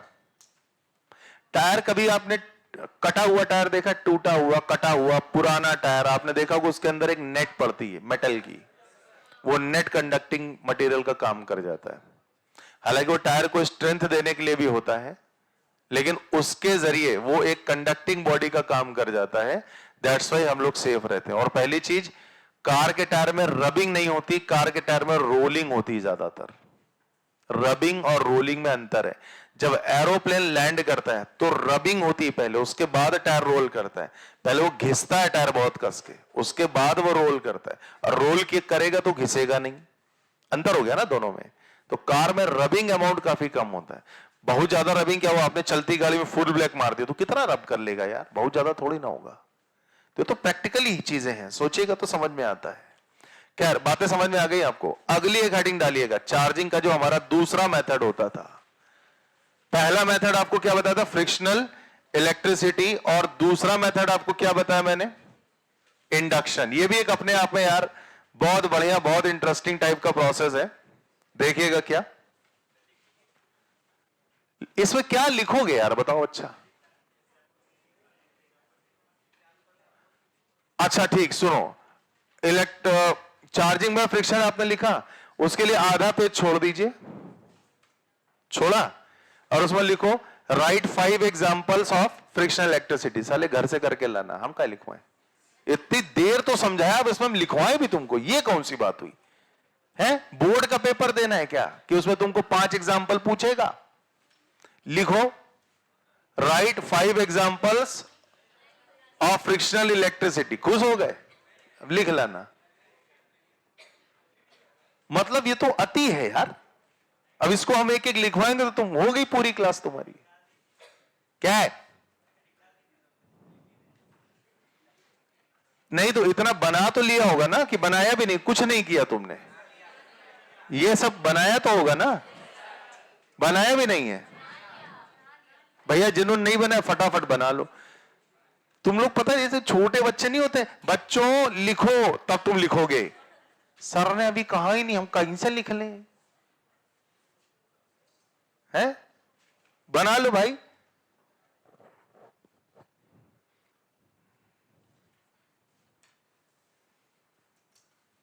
इसीलिए दूसरे आगे निकल जाते हैं तुमसे, पता है? इसीलिए अब देखो हम खड़े हैं, नहीं हम तो गरियाएंगे, सीधी बात। हम कहा है ना गरियाएं।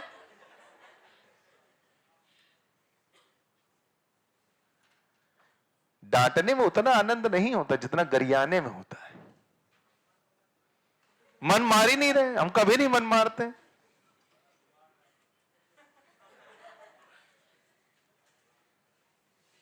अरे भाई जल्दी कर लो यार, हरे पेन वाले प्राणी जल्दी बनाओ।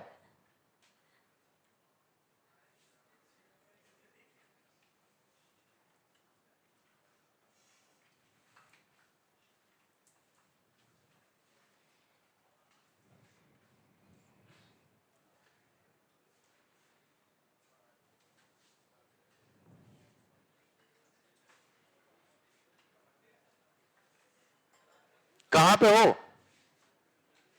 ये?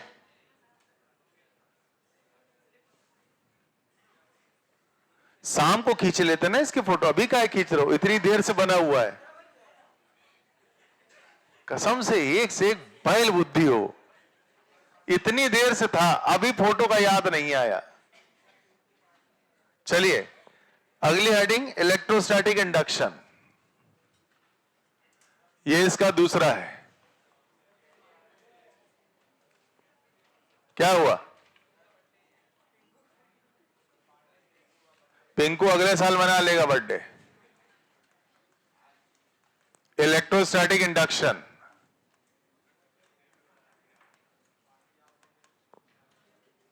मैंने क्या बोला? कुछ महीनों की बात है, बर्थडे शादी बारात सब भूल जाओ बेटा, पढ़ लो। तरीके भी बताया मैंने, कहा 24 घंटे पढ़ो, 24 और थक जाओ तो रिलैक्स होने के लिए भी पढ़ो, वो तरीका बदल जाएगा पढ़ाई का। सही बोल रहा हूं? और फिर देखा ना रिजल्ट। खैर, इलेक्ट्रोस्टैटिक इंडक्शन देखिए क्या होता है। इसके लिए हमको चाहिए सबसे पहले एक मेटल की बॉल या कोई दूसरा मटेरियल कंडक्टर, मटेरियल मतलब कंडक्टिंग बॉडी चाहिए। यूनिफॉर्म इस वजह से इसको हम लोग उठा लेते हैं। अब इस बॉल को हम लोगों ने क्या किया है, एक इंसुलेटेड स्टैंड पे रखा हुआ है, मान लो जनरल चीज है ये। तो अब ये स्टैंड बार बार नहीं बनाऊंगा, एक बार बना दिया बस बहुत है। कंडक्टिंग मटेरियल है तो हम जानते हैं इसके अंदर ट्रेमेंडस अमाउंट ऑफ फ्री इलेक्ट्रॉन्स होंगे। ध्यान से सुनना, मजेदार चीज है, और यहीं से एक दो बातें अर्थिंग के लिए भी सीख जाओगे। अब किसी ने हमसे कहा कि सर इसको चार्ज करना है। भाई हम पढ़ रहे हैं charging by electrostatic induction, right? तो इसको क्या करना होगा? चार्ज ही करना होगा ना। तो किसी ने हमसे कहा सर इसको नेगेटिवली चार्ज करना है। मैंने कहा नेगेटिवली चार्ज करना है, बढ़िया है। तो मैं इसके पास क्या लेकर आया, एक पॉजिटिव रॉड। ठीक, क्या किया? पॉजिटिव रॉड ने इसके फ्री इलेक्ट्रॉन्स को अपनी तरफ अट्रैक्ट किया, होगा ही होगा। तो पॉजिटिव रॉड ने इसके फ्री इलेक्ट्रॉन्स को अपनी तरफ अट्रैक्ट किया, ये मान लो ऐसे बना दिया, ये हो गया। अब एक तरफ इसमें कैसा चार्ज आया? नेगेटिव। तो दूसरी तरफ क्या आएगा? पॉजिटिव। तो बना दिया। अच्छा, एक बेसिक बात बताना, ये कौन सा पॉजिटिव चार्ज होगा? न्यूक्लियस वाला? न्यूक्लियस वाला तो नहीं हो सकता। क्यों नहीं हो सकता? वो सुनो, क्योंकि जो शिफ्ट हुए वो तो फ्री इलेक्ट्रॉन थे। न्यूक्लियस तो एटम को छोड़ के बाहर नहीं आ सकता ना, तो एटम ही खत्म हो जाएगा, बॉडी खत्म हो जाएगी। तो न्यूक्लियस का चार्ज तो नहीं, फिर कौन सा है? वही तो पूछ रहा हूं, नेगेटिव चार्ज इधर हुआ तो हम पॉजिटिव बनाते हैं ना। पहले तो डाउट यही पे क्लियर कर लो अपना, ये कहां से आया? नेगेटिव तो समझ में आ गया कि चलो हाँ भाई इधर है। हाँ बोलो।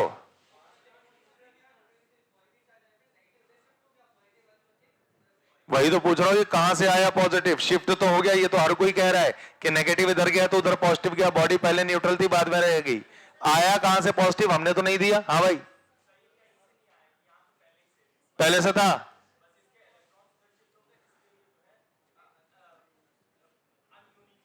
पहले से था, तो जब मैंने फ्री इलेक्ट्रॉन पढ़ाया था तो ये उसी में एटम में रहा था। इसका मतलब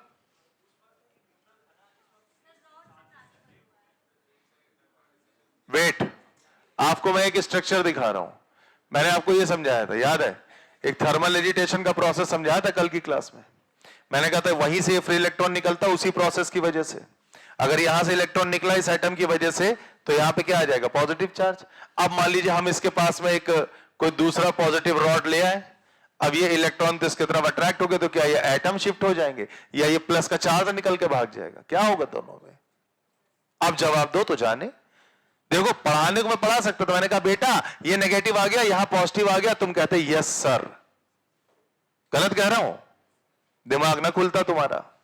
हम तो खुद ही अपने आप को फंसा रहे हैं। आप देखो ना, ये क्रॉस क्वेश्चनिंग तुमसे थोड़े नहीं है, तो मैं खुद से कर रहा हूं, आप थोड़े ना पूछ रहे हो। तो मेरा ये सवाल ही आया कहां से? ये कहां से आ गया? क्या ये वाला है? अगर ये वाला है तो इसका मतलब सारे एटम शिफ्ट हो गए, इसका मतलब बॉडी का स्ट्रक्चर बदल गया। भाई साहब क्यों गलत कह रहा हूं? लेकिन बॉडी का स्ट्रक्चर तो नहीं बदलता। अब कहां से आया? इसी को कहते हैं फंडे क्लियर करो। हाँ भैया, बात एग्जैक्टली यही सुनना चाह रहा था कि यहां पे एक ये डेफिशिएंसी ऑफ इलेक्ट्रॉन को दिखा रहा, कोई पॉजिटिव पॉजिटिव चार्ज नहीं होता। वो मुन्नी लाल इधर इधर इधर देखो, हम नहीं समझ पाए ना।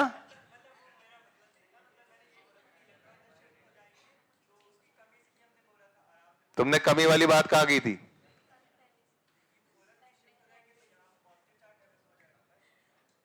वही तो पूछ रहा था कहां से आएगा। जो मैं सुनना चाह रहा था वो नहीं बोले। एक्चुअली इलेक्ट्रॉन डेफिशिएंसी है ये, जो पॉजिटिव चार्ज है, दिस इज इलेक्ट्रॉन डेफिशिएंसी। ऐसा नहीं कि यहां कोई प्रोटॉन प्रोटॉन प्रोटॉन आ गए हैं, ऐसा कुछ नहीं है। यहां पे ये डेफिशिएंसी शो करता है, दैट्स इट। अब समझ के बात। चलो अब आगे पढ़ाते हैं। देखो यार, मैं इतना हर एक कॉन्सेप्ट इसीलिए घुस के इतना बताता हूं तुम्हें, ताकि सड़क पे चलता कोई फालतू इंसान तुम्हें कंफ्यूज ना कर पाए। हाँ भाई, अब सुनो मेरी बात। तो मैंने क्या किया, मैंने एक न्यूट्रल गोला लिया, न्यूट्रल गोले के पास मैं एक पॉजिटिव रॉड लेकर आया, पॉजिटिव रॉड के पास इसके फ्री इलेक्ट्रॉन अट्रैक्ट हो गए, तो यहां पे अब देखो क्या बोल रहा हूं, यहां पे हो गया इलेक्ट्रॉन रिच एरिया, जिसकी वजह से नेगेटिव बनाते हो।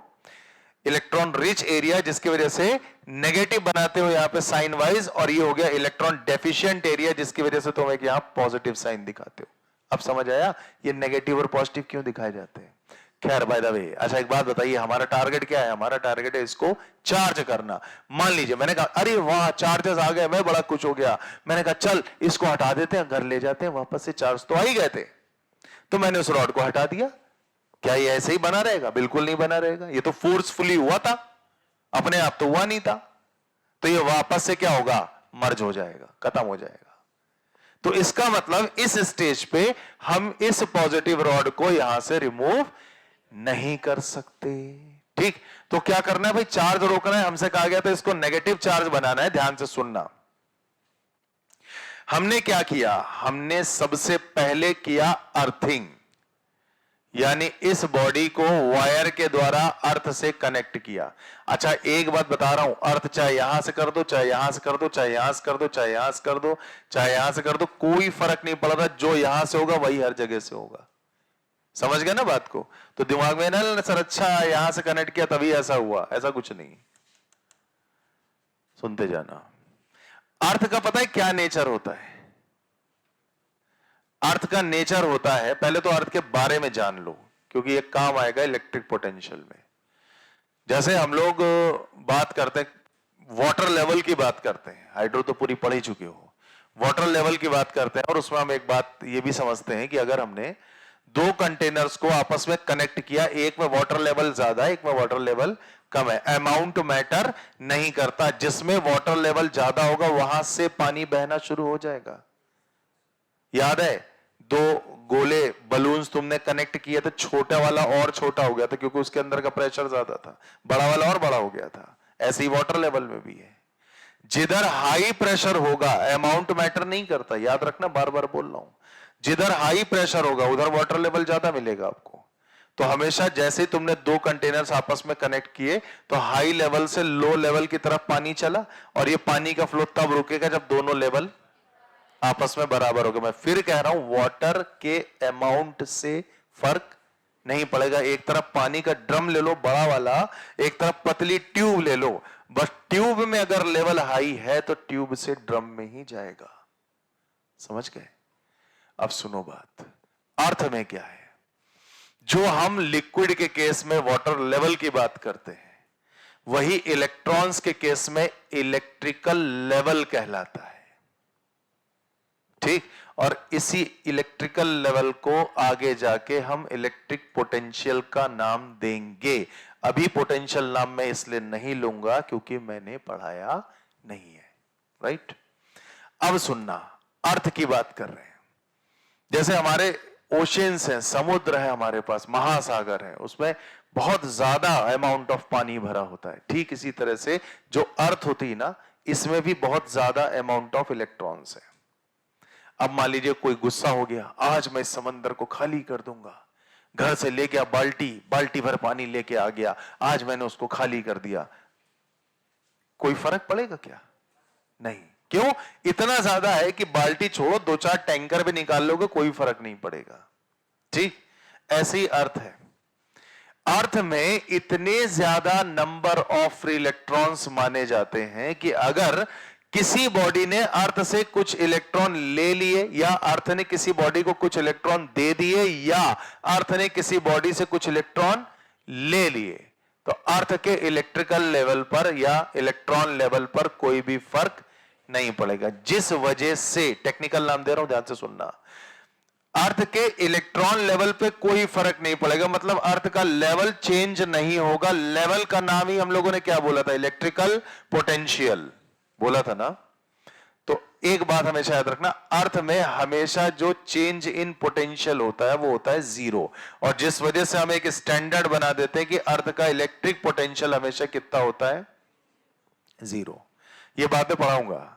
अभी मोटी मोटी क्या बातें याद रखनी है कि अर्थ में इतने इलेक्ट्रॉन्स है कि अगर किसी बॉडी से इलेक्ट्रॉन चले गए तो अर्थ के इलेक्ट्रिकल लेवल पर कोई फर्क नहीं पड़ेगा, या अर्थ में इतने इलेक्ट्रॉन है कि अर्थ ने अगर किसी बॉडी को इलेक्ट्रॉन दे दिए तो अर्थ के इलेक्ट्रिकल लेवल पर कोई भी फर्क नहीं पड़ेगा। जिस वजह से जो V है, V is what? V is the electrical level of earth, उसी को हमने क्या मान लिया?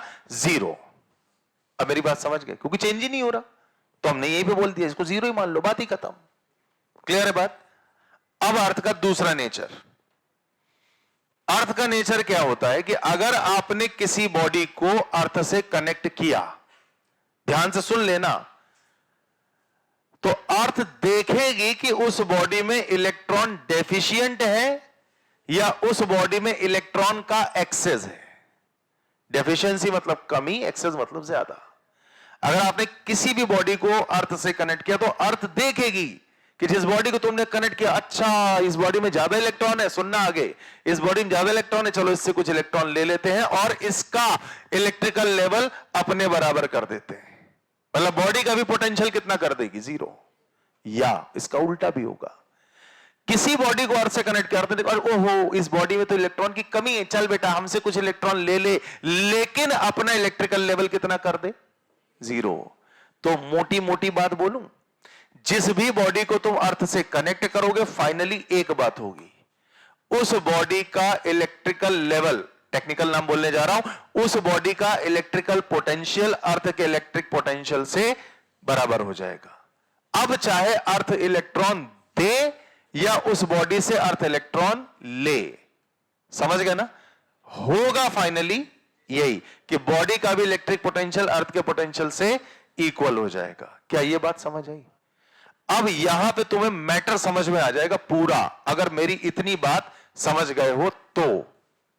ठीक है, अभी लिखवा कुछ नहीं रहा, सुन तो रहे हो ना मेरे को ध्यान से, तो सुनने में समझ में आई बातें।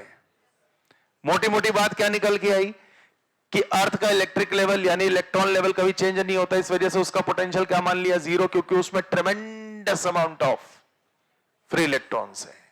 राइट, कुछ इलेक्ट्रॉन निकल गए, कुछ इलेक्ट्रॉन आ गए, कोई लेवल पे फर्क नहीं पड़ा, तो इसका पोटेंशियल क्या मान लिया? 0। अब अर्थ का नेचर क्या बोला कि जिस भी बॉडी को तुमने कनेक्ट किया, अगर उसमें इलेक्ट्रॉन कम है तो अर्थ कहेगी अरे चल थोड़े ले ले, और अगर उसमें ज्यादा है तो अर्थ क्या कहेगी? चल मुझे दे दे इलेक्ट्रॉन। लेकिन तुम मेरे साथ कनेक्ट हो तो जितना मेरा पोटेंशियल उतना तुम्हारा पोटेंशियल। तो अर्थ का अगर पोटेंशियल 0 तो अर्थ के साथ कनेक्ट की गई किसी भी बॉडी का इलेक्ट्रिक पोटेंशियल हमेशा कितना होगा? 0 होगा। क्लियर है बात? चलो अब जरा इसकी कहानी देखते हैं, अभी टाइम है ना, अब पता नहीं लगा, अरे यार बहुत सही अभी है। अब सुनो मेरी बात, जैसे ही हमने इस की को ऑन किया, की ऑन करना मतलब स्विच ऑन करना, जैसे इसको ऑन किया, ध्यान से सुनना मेरे मुन्ना, अब अर्थ ने क्या देखा कि यहां पे पॉजिटिव चार्ज है, पॉजिटिव चार्ज का मतलब हो गया इलेक्ट्रॉन की डेफिशिएंसी, कमी। ठीक है गुप्ता जी, इधर जैसे ही हमने इस बॉडी को कनेक्ट किया, स्विच ऑन किया, अर्थ ने देखा इस बॉडी में तो इलेक्ट्रॉन की कमी है। ओहो, अर्थ ने क्या किया, चल एक काम कर गरीब प्राणी, तू मुझसे कुछ इलेक्ट्रॉन ले ले, और ये इलेक्ट्रॉन क्या करेंगे, इस इलेक्ट्रॉनों की कमी को जाके पूरा कर देंगे। तो थोड़ी देर बाद आपको, थोड़ी देर बाद क्या, जैसे ही तुमने अर्थ से कनेक्शन किया, आपको तुरंत ही, क्योंकि चार्ज का फ्लो तो बड़ा ही रैपिड होता है ना, आपको ये सीन नजर आने लगेगा।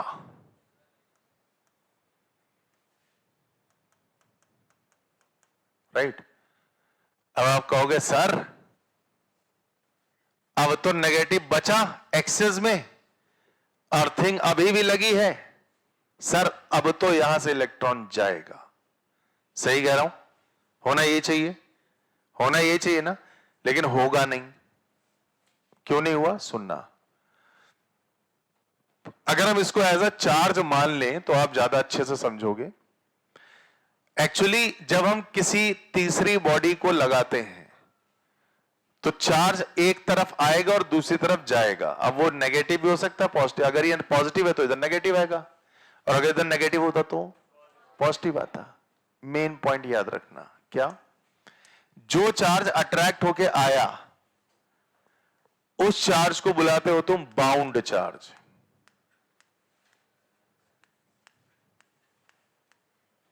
राइट?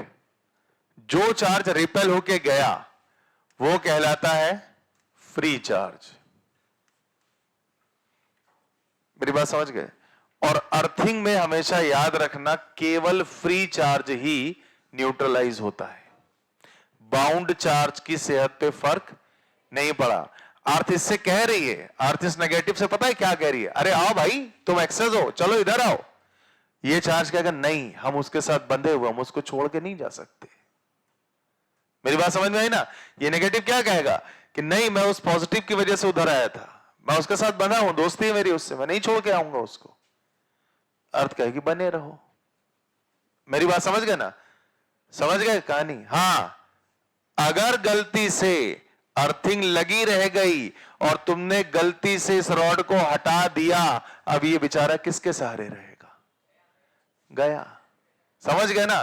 क्लियर हो गई कहानी? अगर अर्थिंग लगी रह गई और तुमने इसको हटा दिया तो ये भी अर्थ में जाके न्यूट्रल हो जाएगा। तो इसका मतलब अगर आप चाहते हो कि इस बॉडी पे नेगेटिव चार्ज रुका रहे तो पहले बॉडी हटाओगे अर्थिंग, पहले अर्थिंग हटेगी, उसके बाद बॉडी हटेगी, तब ये नेगेटिव चार्ज यूनिफॉर्मली डिस्ट्रीब्यूट हो जाएगा। क्या मेरी बात आई समझ में? तो आगे की कहानी में है आगे की कहानी में यह है, पहले हम लोग क्या हटाएंगे, अर्थिंग। आओ बना देते हैं पूरा। पहले ये हटाया, अर्थिंग गायब, बॉडी अभी भी थी, यहां नेगेटिव अभी भी था। ठीक है, अब हमने किया, नेगेटिव रॉड को हटाया और बोला ये, अब ये कहां होगा, ये पूरे सरफेस पे होगा, अंदर नहीं होगा, क्योंकि मेटल था ना। तो ये बातें तो आप बोलूंगा नहीं।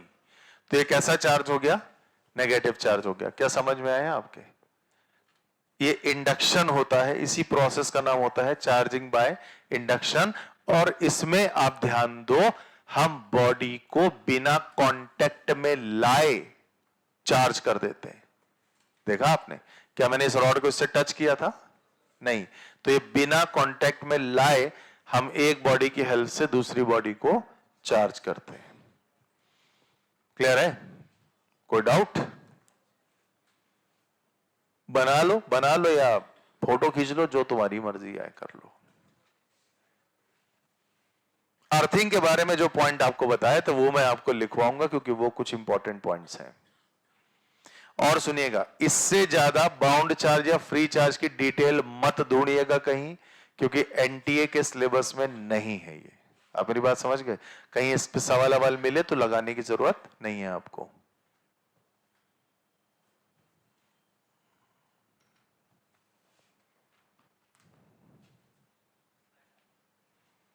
बनाने वाले बना रहे हैं बेटा, रुक जाओ 1 मिनट। चले आगे चले।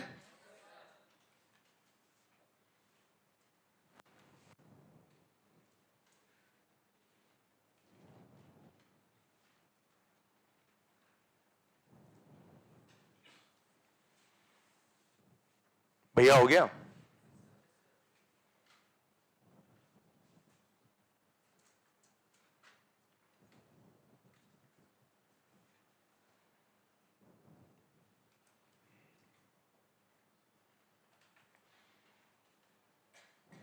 चले आगे।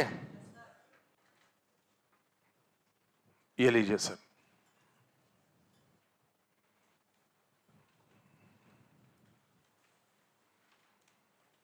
जल्दी बनाओ तो दो एक पॉइंट इसके बारे में मैं बोल दूं।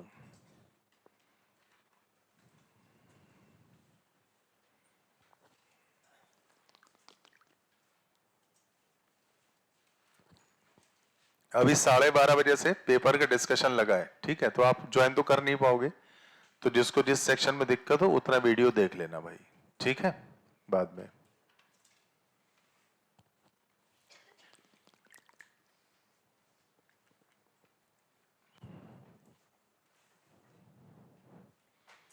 हाँ भाई हो गया।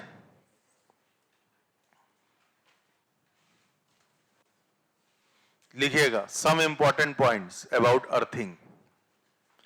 सम important points about earthing, earthing के विषय में कुछ महत्वपूर्ण बिंदु।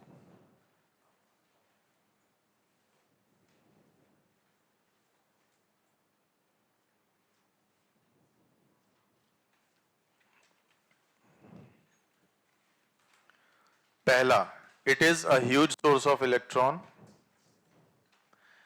It is a huge source of electron. It is a huge source of electrons.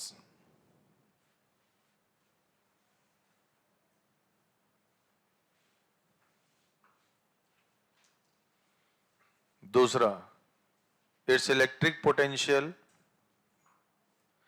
देखो मैं इलेक्ट्रिक लेवल नहीं लिखवाऊंगा, तो जो सही नाम है वही आपको दूंगा। इट्स इलेक्ट्रिक पोटेंशियल इज 0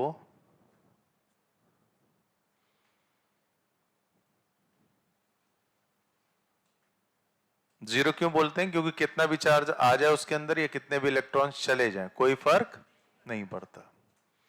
तो 2 पॉइंट हो गए, इट्स इलेक्ट्रिक पोटेंशियल इज 0। तीसरा लिखेगा, earth always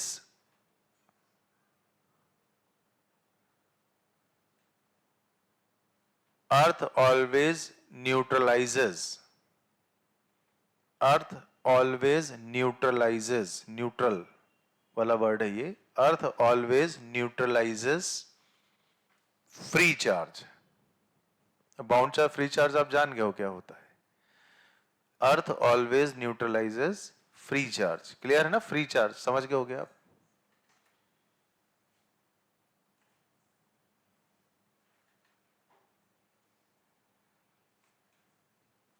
and the body finally has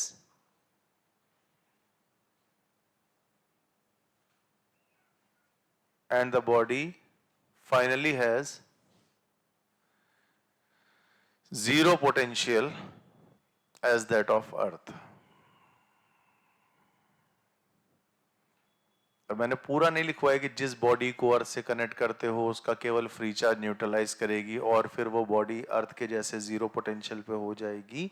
मैंने आपको पूरा नहीं लिखवा, लेकिन कॉमन सेंस है कुछ कि जिस बॉडी की बात कर रहे हैं अंडरस्टूड है वो बॉडी अर्थ के साथ में कनेक्टेड ही होगी, ठीक है ना? 4 पॉइंट समझ आए? 4 है 3 पॉइंट क्लियर हो गया आपको? यहां तक समझ गए पूरा? अगली एक हेडिंग और आती है चार्जिंग वाले में ही, लिखिएगा कंडक्शन। बहुत आसान है, इसमें कुछ पढ़ना पढ़ाना होता ही नहीं एक्चुअली।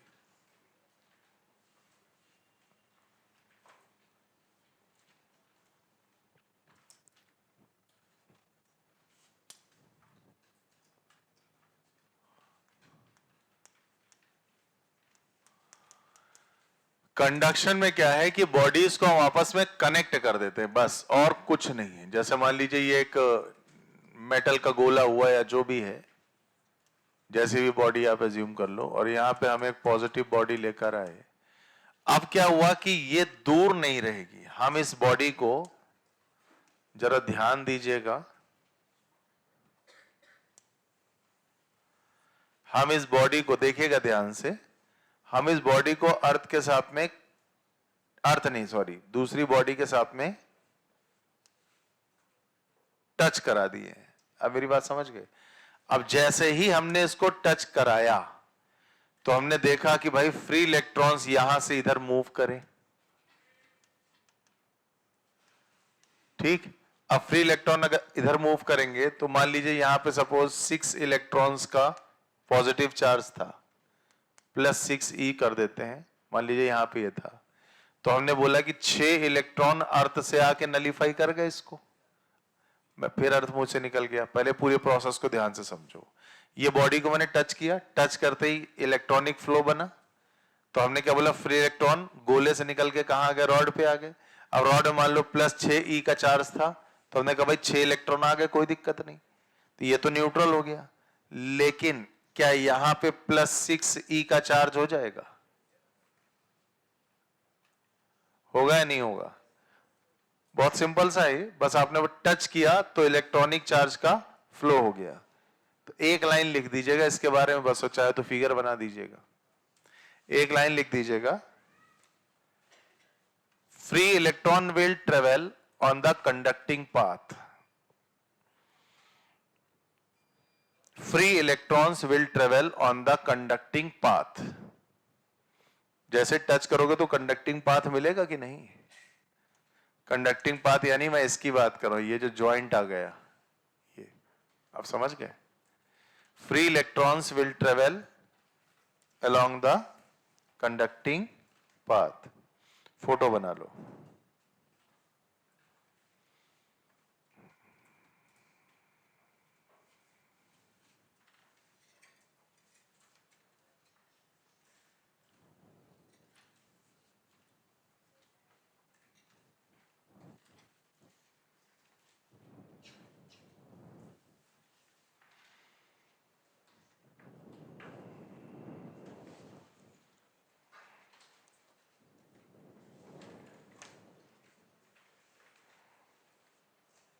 इतनी बात समझ में आ गई? पहले बताइए।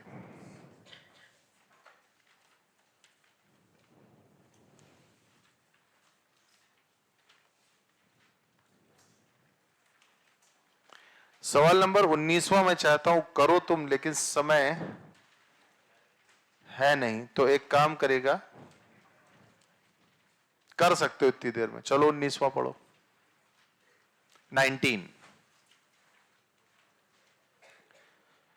19 में कहता है सॉलिड कंडक्टिंग स्फीयर, इंडक्शन पे है सवाल ये। A solid conducting sphere of radius a has a net positive charge 2q. A conducting spherical shell of inner radius b and outer radius c is concentric with the solid sphere and has a net charge -q. The surface charge density on the inner and outer surfaces of spherical shell.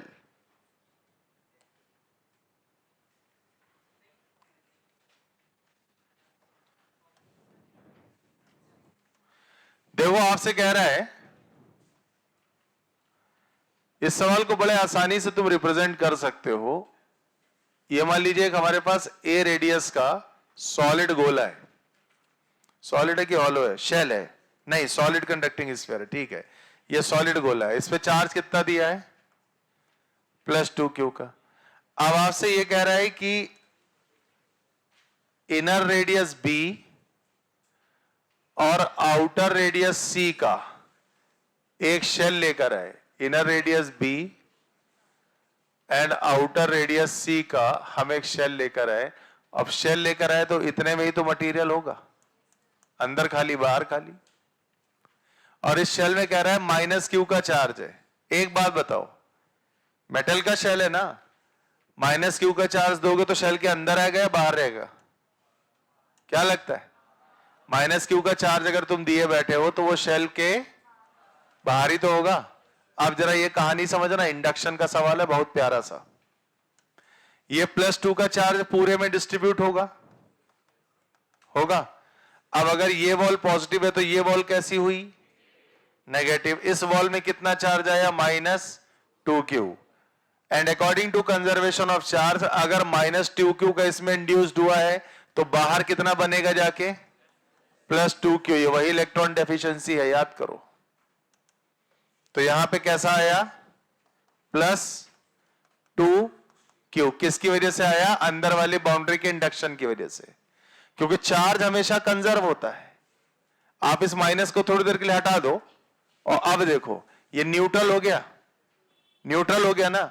तो ये पहले भी neutral था, ये अभी भी neutral है। आप ध्यान दो, टोटल चार्ज कितना दिख रहा है? 0 ही तो दिख रहा है। तो अगर ये पहले न्यूट्रल था तो इंडक्शन वाली घटना के बाद भी ये क्या हो जाएगा? न्यूट्रल ही रहेगा।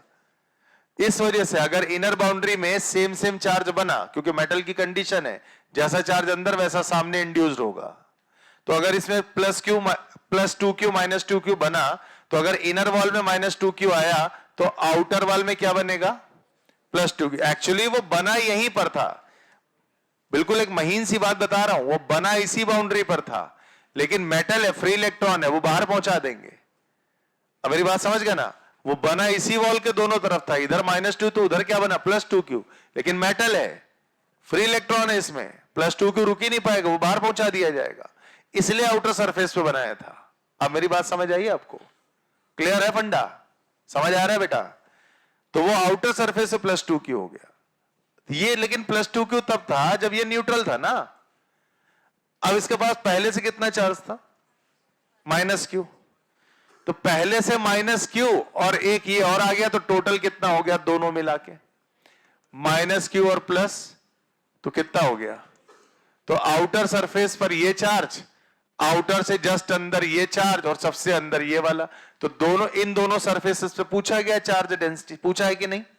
तो इसकी चार्ज डेंसिटी मान लीजिएगा σ1 है, इसकी मान लेना σ2 है। सिग्मा की वैल्यू अभी दी थी, total charge upon total area. याद है कि भूल गए? याद है ना? तो σ1 क्या लिखोगे? Total charge upon total area, तो -2q डिवाइड बाय 4πb², और σ2 हो जाएगा +q। q ही तो होगा। 2q और -q कितना हो गया? q। समझ गए कि नहीं? कोई दिक्कत आ रहा समझ में? और उसका एरिया कितना हो जाएगा? 4πc² हो गया तुम्हारा आंसर। अब बताओ कौन सा आ रहा है? समझ में आया सवाल? क्लियर है? कोई दिक्कत, कोई समस्या, कोई परेशानी मन में, कोई शंका, किसी बात का कोई कष्ट? वेरी गुड, बहुत बढ़िया। आज जितना पढ़ा है समझ आया?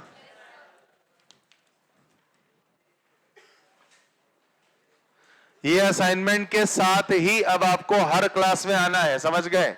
कल कूलम्स लॉ से ही क्लास शुरू होगी, इसलिए आना अति अति अति आवश्यक है। समझ गए भाई? अरे सुना या नहीं सुना? कल अति अति अति आवश्यक क्लास है, कूलम्स लॉ से ही कहानी शुरू होगी कल की क्लास की। जितना पढ़ाया है रिवाइज जरूर कर लेना। शिशिर बाबू 5 पॉइंट फ्रिक्शनल इलेक्ट्रिसिटी के